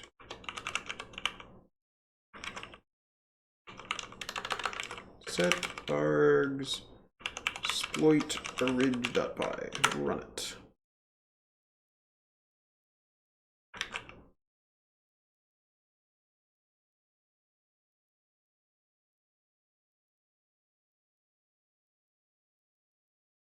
That?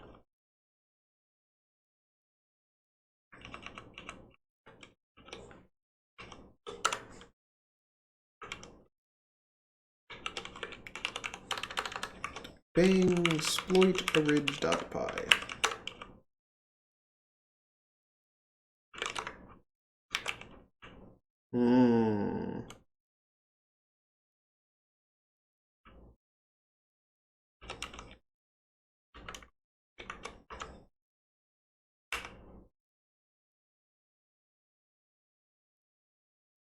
How did we...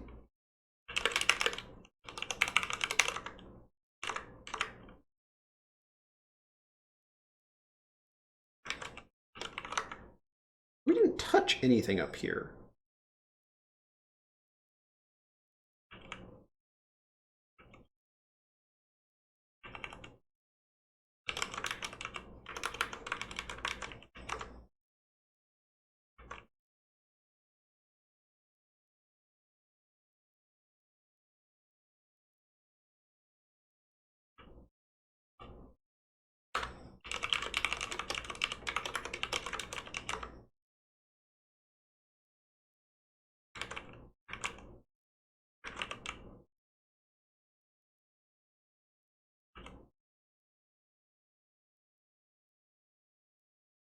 Array 0?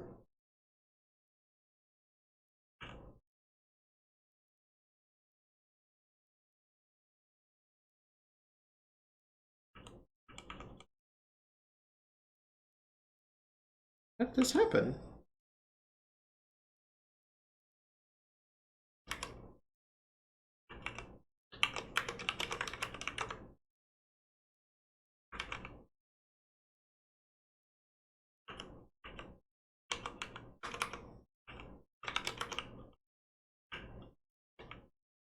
There's no way that it has to do with this.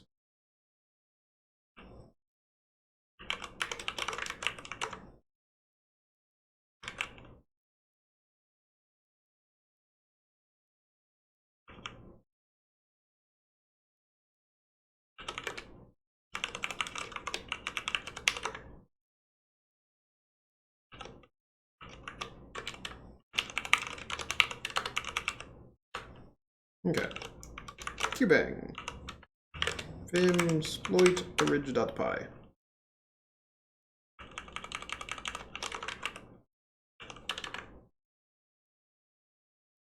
We want to set our args exploit orig.py, run it.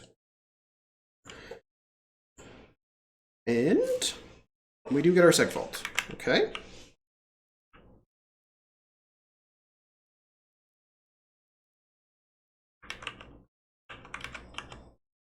cd projects python exploit diff exploit .py exploit orig.py. We got rid of a print.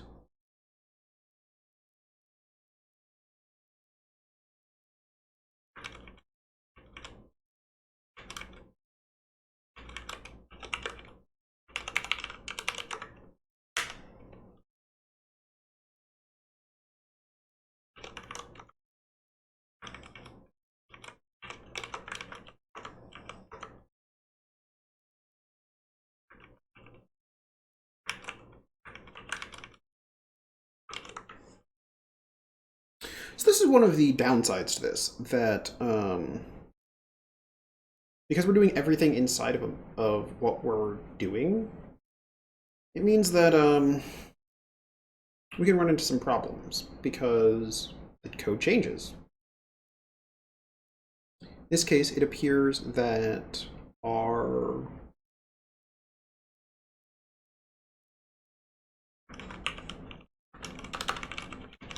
stuff is not pointing to the right stuff.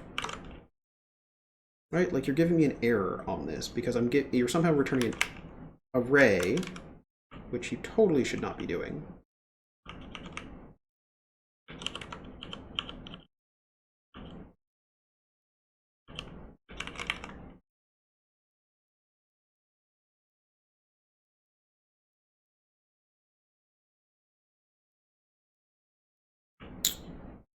Oh.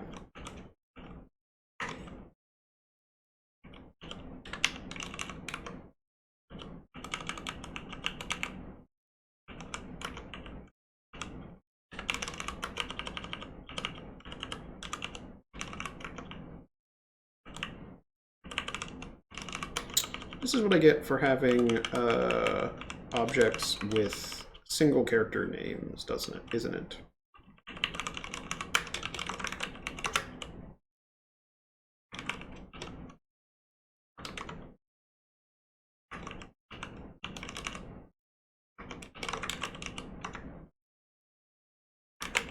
No.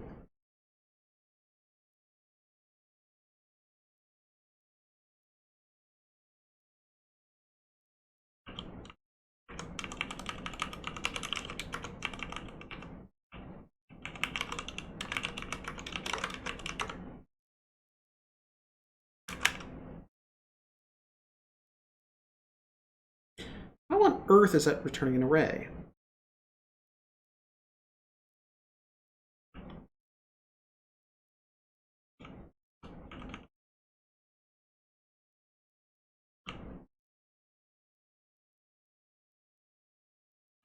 Okay. I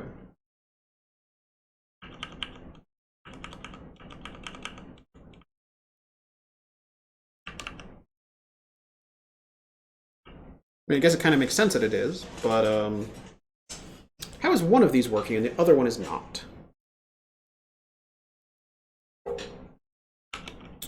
Okay.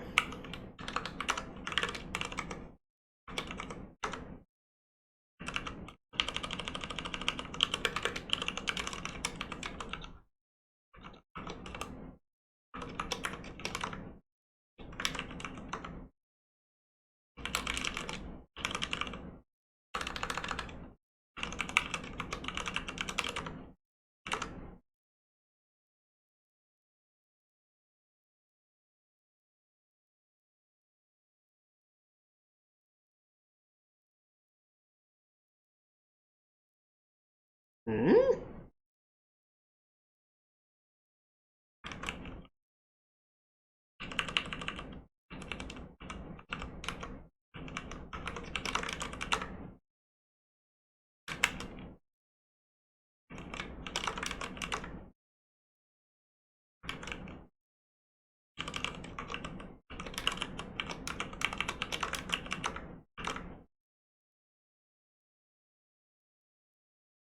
What is going on?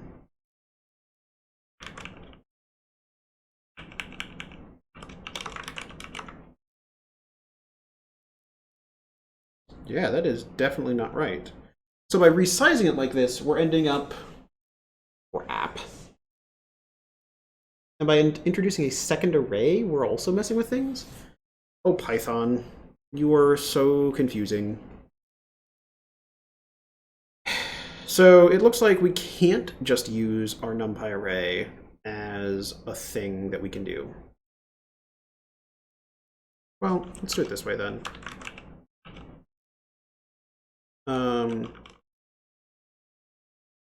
What am I doing here? Oh, exploit.py.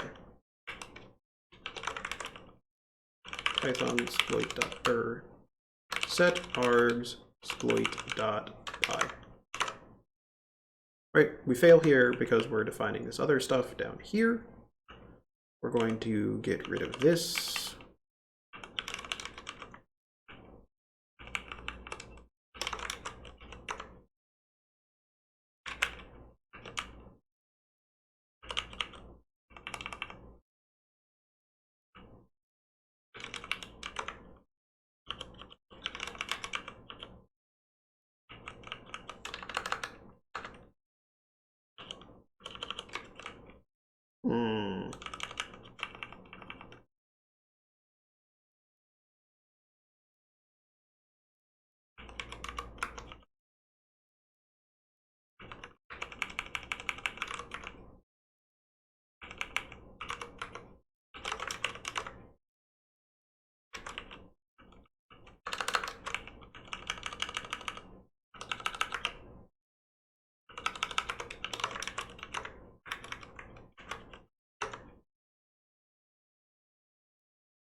Why are these suddenly returning arrays?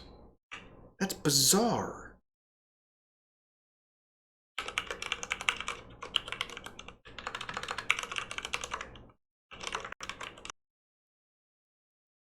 Sorry about that. Apparently OBS disconnected. I'm not entirely sure what just happened there. Hopefully, I haven't been losing stuff this entire time. That would be bad. But, you know, hopefully that's not the case. So back to this. And so instead of doing it that way,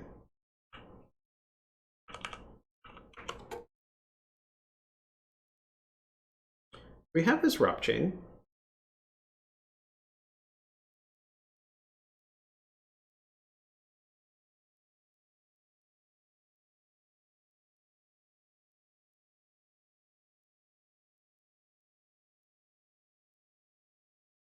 I'm trying to think of what the best way to do this is.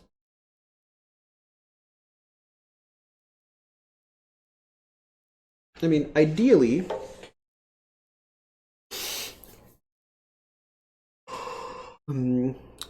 what is the best way to do this?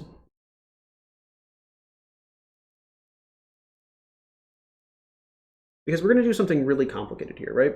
Where we're swapping between two different sets of things, and we need a pointer to the second thing. We need a pointer to our real wrap chain to do anything useful. We don't necessarily know where it is. It's not yet. Do we? We don't know where it is.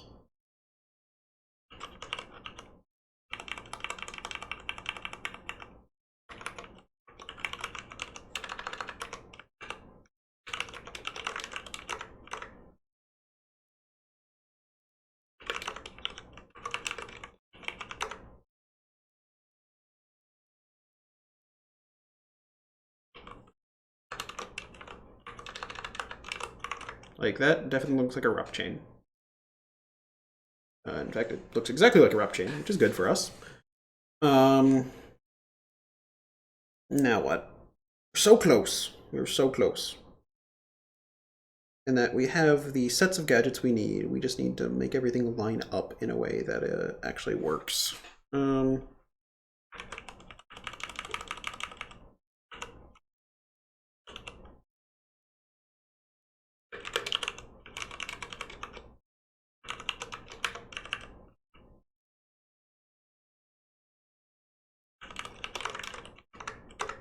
Does this work? Okay, that still works.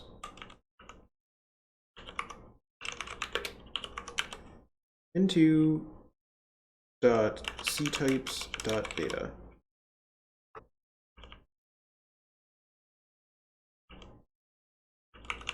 Print ripper read into pointer. Let's make sure that looks right-ish. That looks right-ish. Okay. Except this isn't quite good enough, because we have to do that weird swap.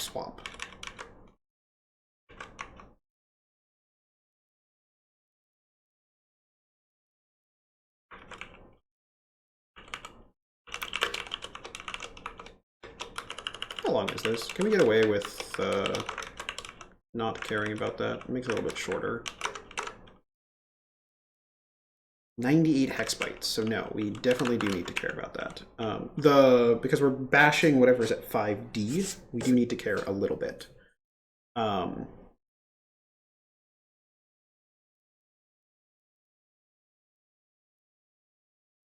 we've got a few important objects. Actually, let's get rid of this code down here. So we said that our first gadget needs to rebase to a pop. Let's leave some comments here. Wrapper output.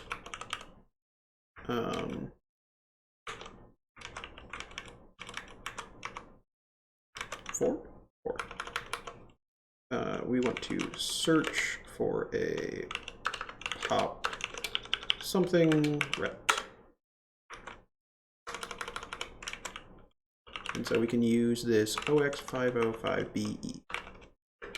This is a pop ret. Our second gadget needs to be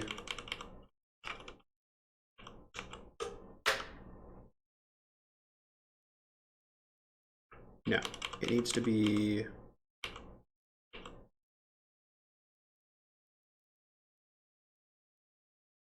sorry, I'm trying to work out how this works in my head.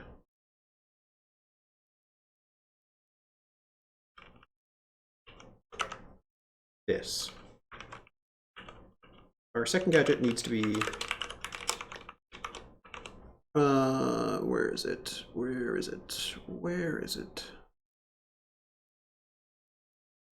C8F2. C8-4F2. Push RBX pop RSP ret. Looks good to me. We do this. So this is 10, 20, 30. Actually, so 10, 20, 10, 20, 30, 40, offset 50, rock plus equals. We're going to search for a pop something ret. Not that one. I can take that one though. Rebase 0 OX58534 as a pop ret. And then ROP plus equals A times 8, ROP plus equals B times 8. Oh, well, that's unfortunate.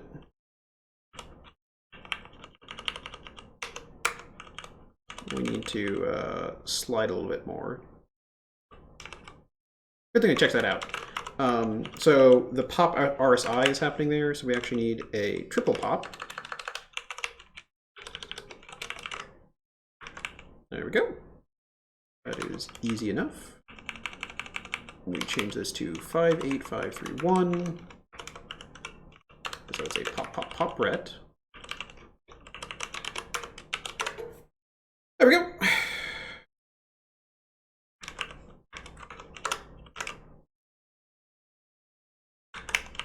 I will accept that that's a thing that works. And so we have a pointer to this. And rather than printing ROP, we want to print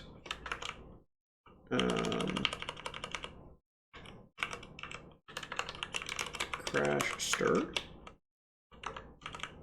And we're going to say that crash stir is equal to a times 4 plus p64 n2 ptr.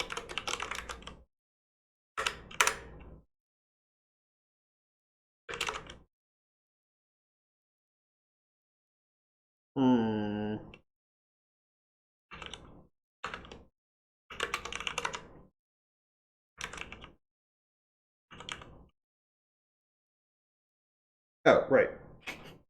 We need an actual gadget there, don't we?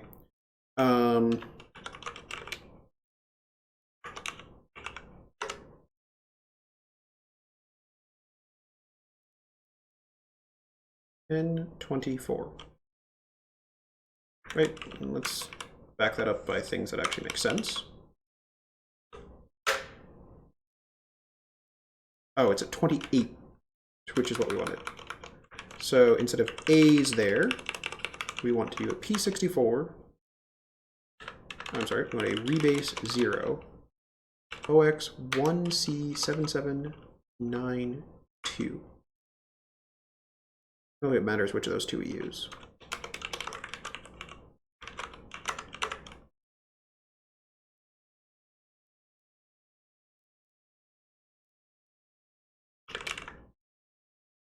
Okay.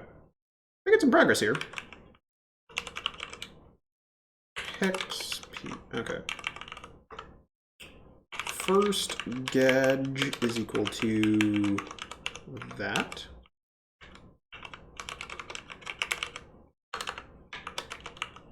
Print hex U64 first gauge. Okay. So we want to put a breakpoint on this.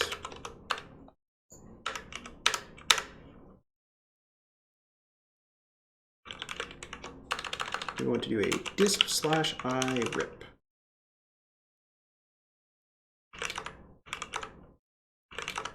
So we have now moved into RBX that.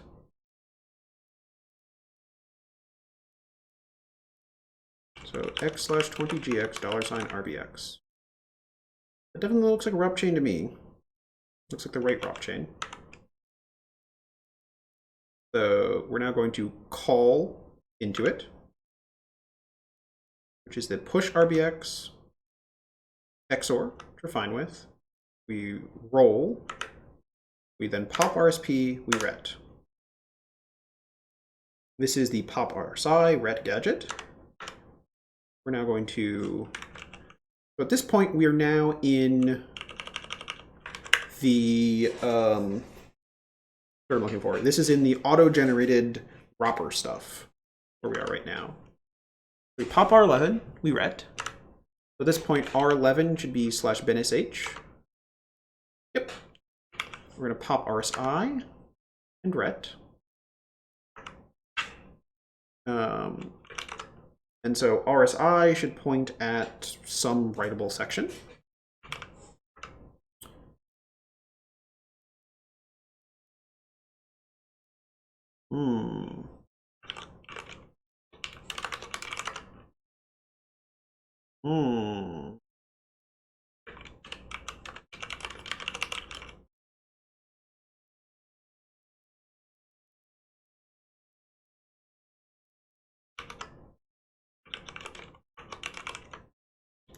Missed the past few time zones.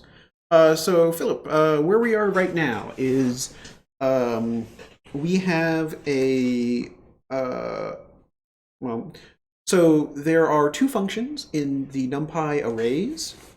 They are getField and setField, neither of which do bounds checking of their arguments. GetField will read a value at an offset from a numpy array, and setField will write a value at an offset to a numpy array, neither of which do bounds checking. The catch is that one, we're on a 64-bit system, and while they don't do bounds checking, they are limited to a 32-bit offset. So in order to do anything useful, we've had to play around with how a lot of the numpy structures work. At this point, we have overwritten one of the function handlers for a string object, and we are basically bashing the crap out of that. Where we are right now is it looks like numpy or the wropper outputs. We auto-generated a a ROP chain using wropper, and it looks like for whatever reason numpy, or I'm sorry, I'm blanking on words here right now, I'm sorry. The binary isn't getting loaded quite the way that wropper thought it would, and so once we fix that, I think we're gonna be good. We just have to RSI plus OX. So it's currently 87B00. So I think if we up that to A7B00, we should be good. 2, 3. Well, that's not quite good.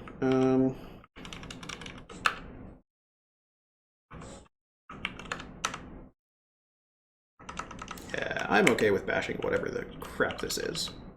So plus OX 23, 1, 2, 3, 4. And we need to change this one. And this one. And this one. And this one.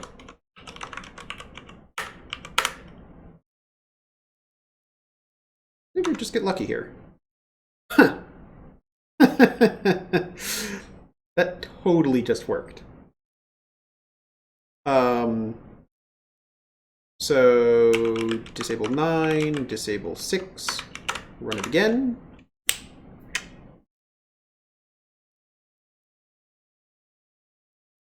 Oh no, we're actually like, we are starting a shell, but we are not setting up our arguments properly, it looks like. Unable to open X server. What on earth is happening?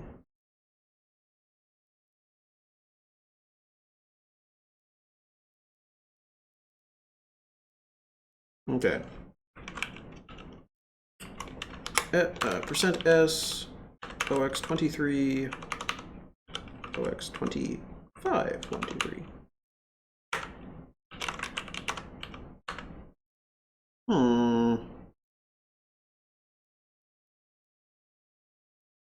So it's definitely calling slash bin sh.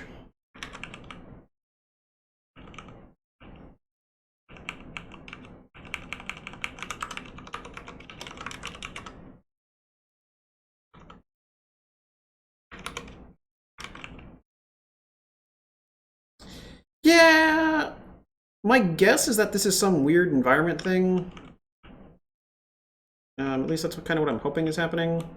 If it isn't, we're kind of in a bad place. So one thing I do want to do is I want to do this and OXFFF and this and OXFFF. The reason we're doing this is because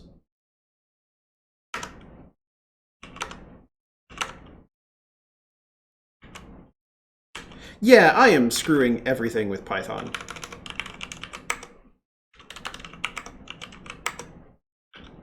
What's the last thing I'm looking for here? Exploits, Python, exploit, orig.py.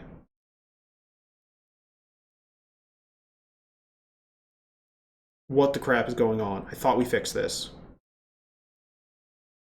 No, no, no. No, no, no, no, no, no, no.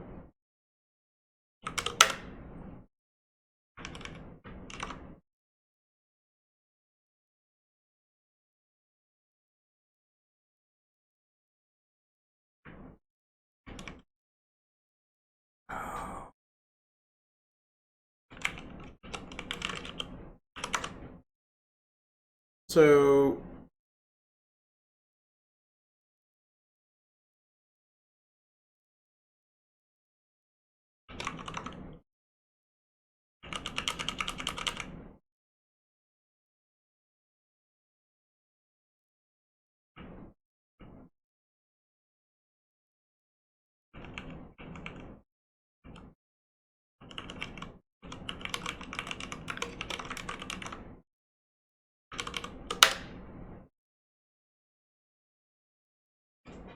I don't get it.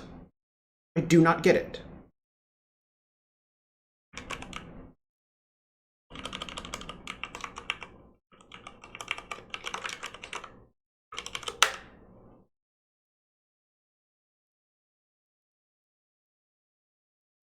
Why are these returning arrays?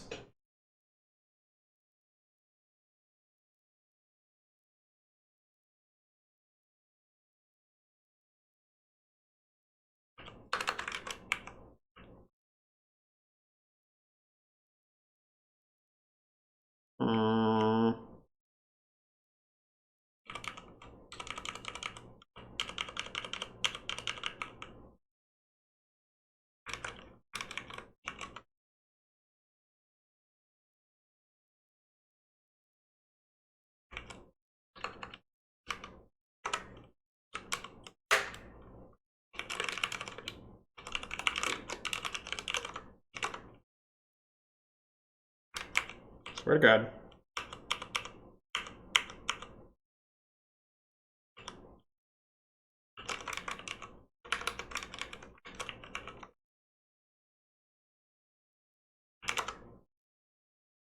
Okay, like, I'm pretty happy with that working. That looks like a thing.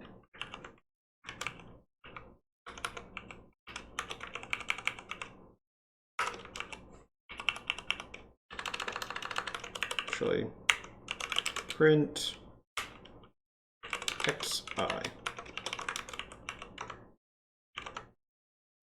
Okay, so what's happening here is GDB is getting confused. So that was not just crazy talk. That was GDB going, I don't know what I'm doing about this.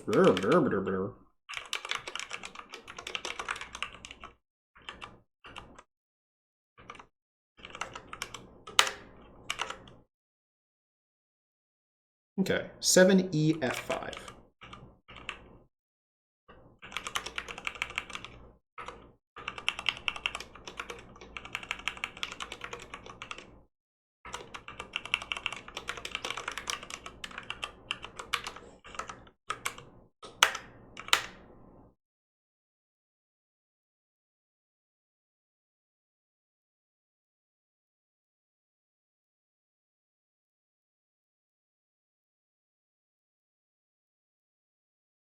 How do computers work?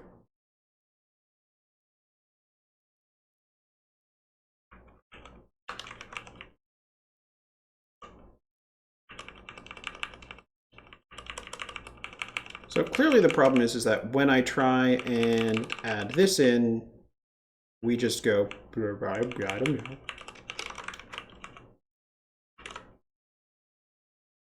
Like, that totally works. I get a shell. It's awesome and amazing.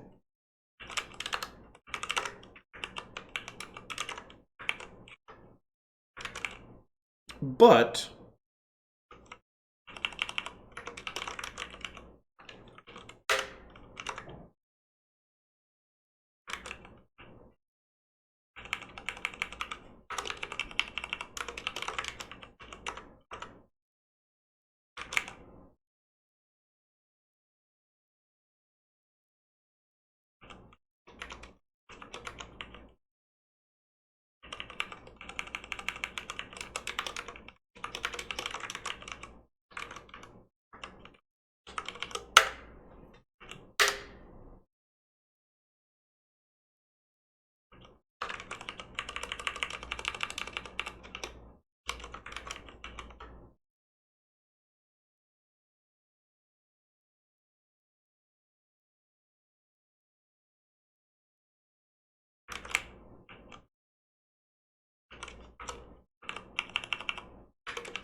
how on earth is anding a value like that causing a problem at completely other points in the code?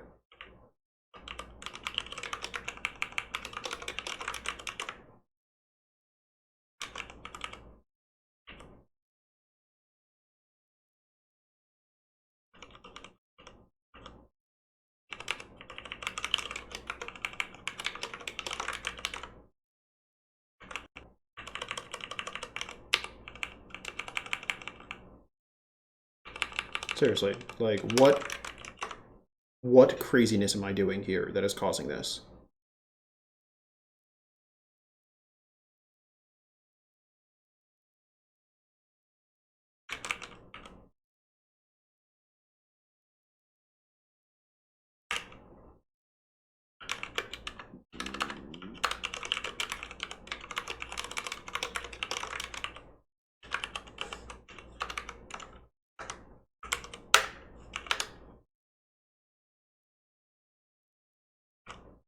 It's an int.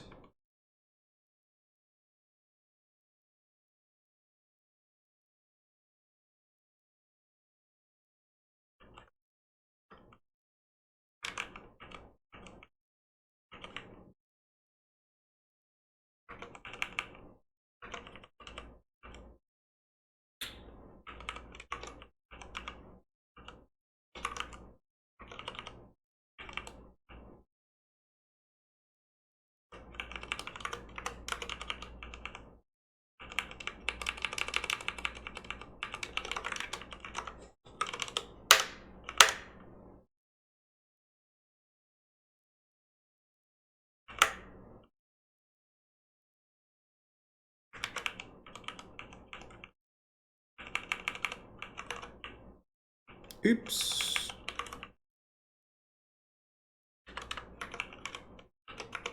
That's what I wanted to do, isn't it?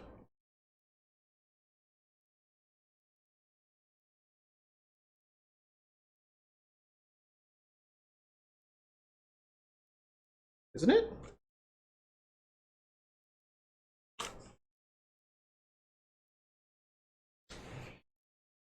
Hmm.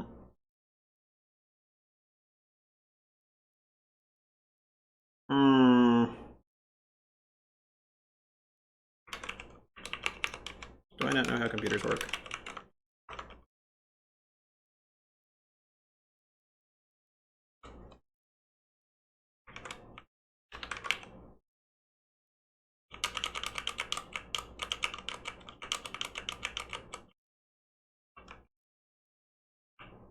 I mean, I guess I can do it this way.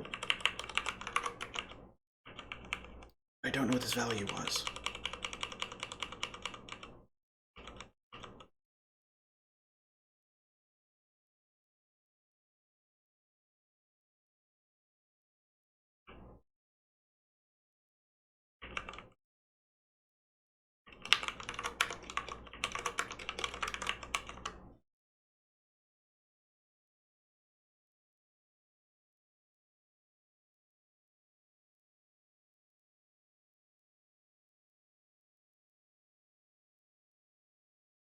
¿Por qué?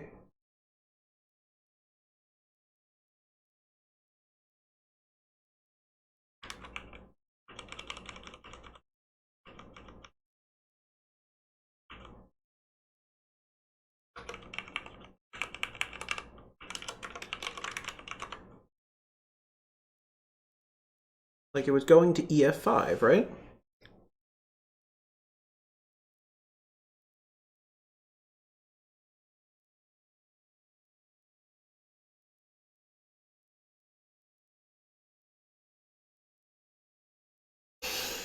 How the shit do computers work?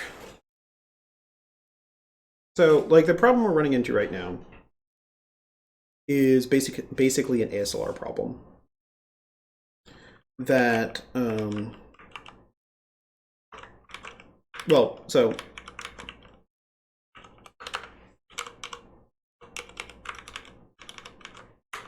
yeah. So, like, this is going to fail because of ASLR. Yep. We ran off the end of the page and we crashed.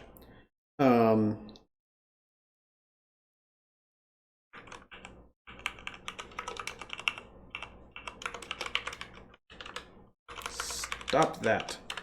W.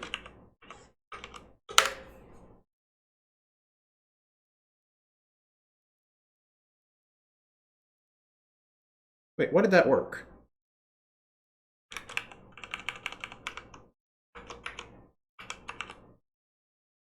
5760.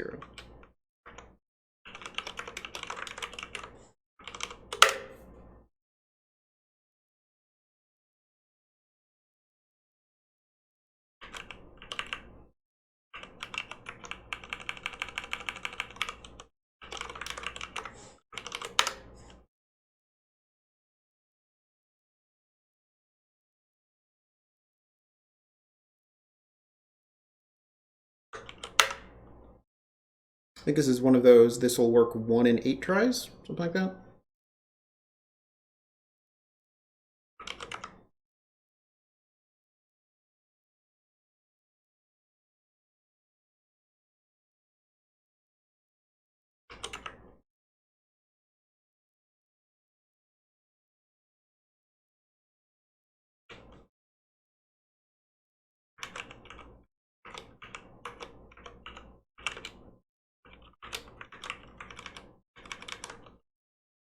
We said it's this value right here.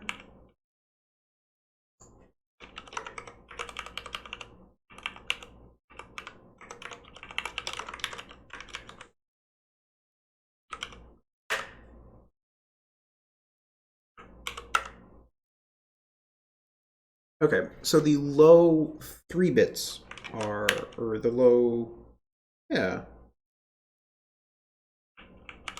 So I can only trust those.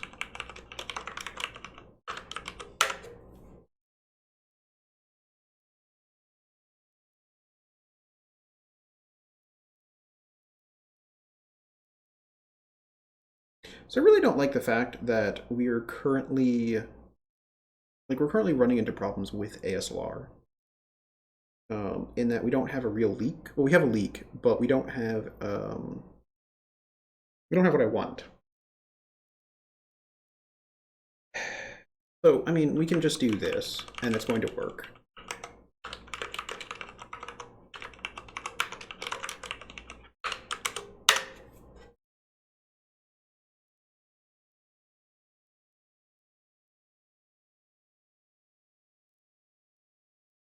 Why didn't that just work?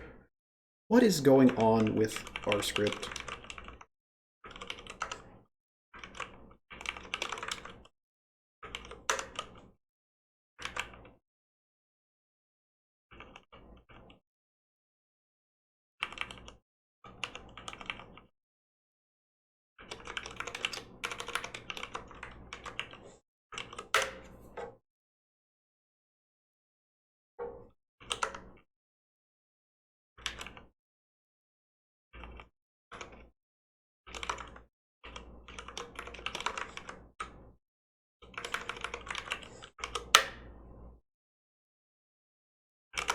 Right, so that totally works.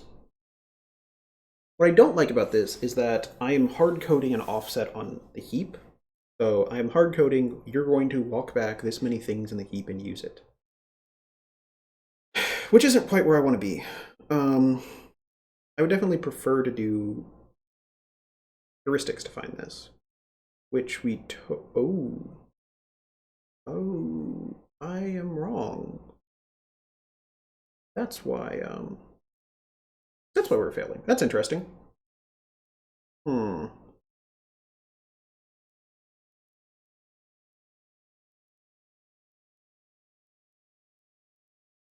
So this version works. I don't like it, but it works. In that we're currently saying, you know, if you walk backwards, why am I not getting any text?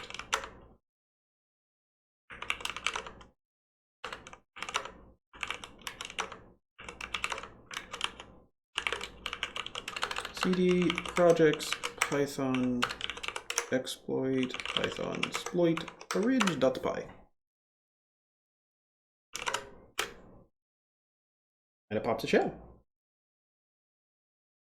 So, totally works, which is awesome. It only took us many hours. 7 streams, so probably about 20 hours in total, I think, is what this took, and I'm still not entirely happy with it. Like, the fact that I'm hard coding that large of an offset on the heap means that changing any little thing is going to cause problems, and that makes me feel bad. I really wish I had a better way to do this, because the problem is that, well, why don't we just do this?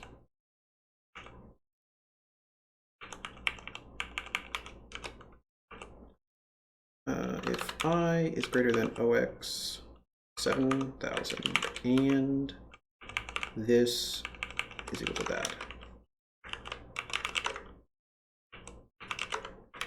Really confused why that's eating some of my output. Projects, Python, exploit orig.py. I'm a little bit more happy with this.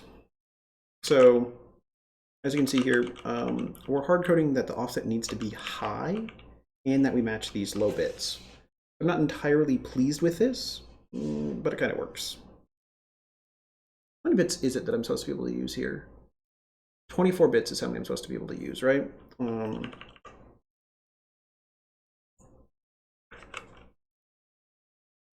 What's the thing I'm looking for here?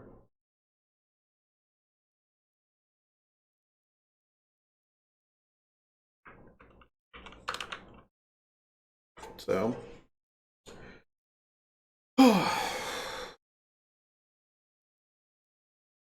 so this is good, and I think this makes for a good stopping spot.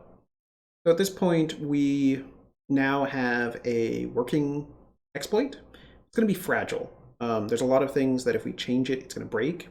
Not to mention right now, we're only running execve bin sh. So there's a lot of places this can go wrong and that this can cause problems. But at least for now, this works. It is actually popping a shell for us, if quite sloppily. But yeah, I think it's pretty exciting that we've finally gotten this far. Like I said, it took us 7 episodes of this, and we're well over the 2.5 hour mark for tonight. So I think it's about time to call it a day for tonight. Super excited that we got this far, though. We now have a, like I said, we now have a working exploit for what we're doing. I definitely want to make some more progress here because we're, while it works, it's not a very clean exploit. So like this is something that I would be this is something I'd be happy throwing on a CTF, but like if for whatever reason we wanted to add this to Metasploit or something else, it's so fragile. It requires very good knowledge of what is going on in the system, and that's something that you can't necessarily know in a lot of situations. So what I was trying to do here, and what I wanted to do, was I wanted to say, okay, well, I know that a pointer is going to look like this, but unfortunately, we can't just do that. I think this works. And again, if all we're doing is running this script, it'll work. But there's a lot of things that could go wrong. So just for example, I was going to say, look, if I do this, we're going to crash now. Like, we're not going to crash the same way. And then you prove me wrong, don't you? Yeah.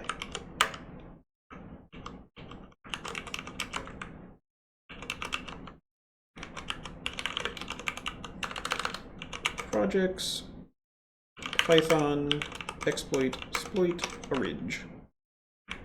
Yeah. So like by getting rid of some of this stuff, all of a sudden we're, is buff getting called someplace else? Like just the number, like not having that string there was enough to cause this not to work anymore. So it's super finicky. Our exploit is very fragile. So while it works, it probably is only ever going to work on my system, and only if you directly run this script, which isn't where I want to be. Like I'd like this to be pretty robust. I'd like it to just work, but that's definitely going to take a lot more work. So I'm not entirely sure what we're going to do next week. So looking forward now, at this point, I think what we're going to do is on Monday, we're going to do some more to clean this up. And probably do some root causing in the actual numpy stuff. So we're going to take a look at what exactly is numpy doing in these functions. We have the source code. I think we're actually going to go as far as trying to fix it, because that way we can submit some patches to numpy to say, hey guys, fix your shit. Here's how you fix it. To basically just do some checking. And I think that's what we're going to do on Monday. The reason we're going to do that on Monday is because next Wednesday, I'm not going to be streaming, and the following Monday I'm not going to be streaming. So that is Wednesday the 14th and Monday the 19th. I'm going to be actually on an airplane both of the times when I could be streaming. So the like 7 o'clock time frame for those. So I think for the 12th, we'll try and wrap things up and get it to the point where we can submit some stuff to the numpy developers and call it a day at that point. Because at that point, it should be good enough to tie it up. I would like to triage more of these crashes. So we still have all of these crashes up here that we haven't gone through yet. And I'd kind of like to go through those, but we'll see where we get to. Like on Monday, depends on how long it takes us to get all this taken care of. But yeah, that's where we are right now. At this point, I think it's safe to say we have found real numpy 0 day. Well, we're going to have to check the sort of looking for bug stuff. So it's possible this has already been reported, in which case I'm not quite sure about calling it a 0 day, but like it might technically not be because they're aware of it and decided not to fix it, but we'll see. We're gonna deal with that on Monday and then take about a week off on streaming, and we'll be back. So thanks everybody for tuning in. I know we started a little bit late and we've had some problems off and on with the latency on the stream. I'm definitely gonna poke at that for next time and see if we can't get it fixed.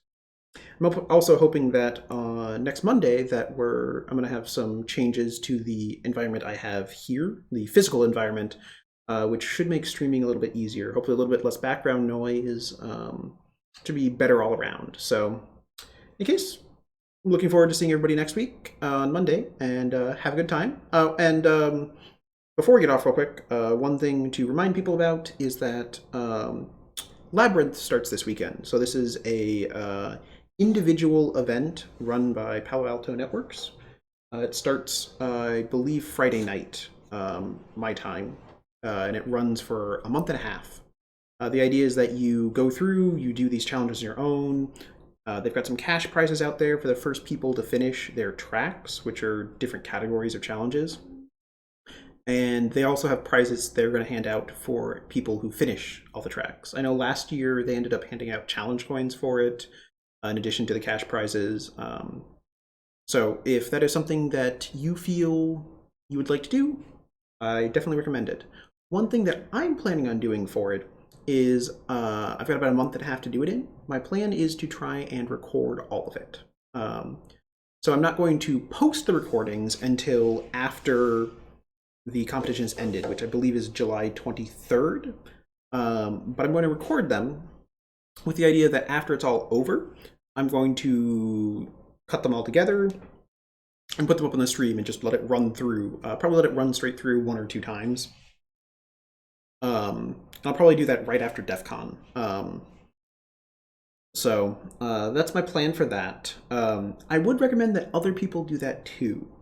So if you are interested in playing and you think you have, any reasonable chance of solving some of the challenges, I definitely would recommend recording it a try, because one thing that I find really interesting is being able to see how different people approach the same problem.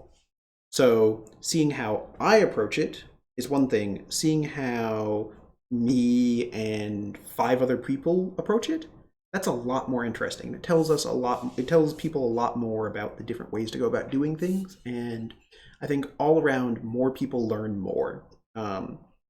So if you're going to look into recording it and you need any assistance, let me know. I am happy to help trying to get it set up so that you're able to record things better.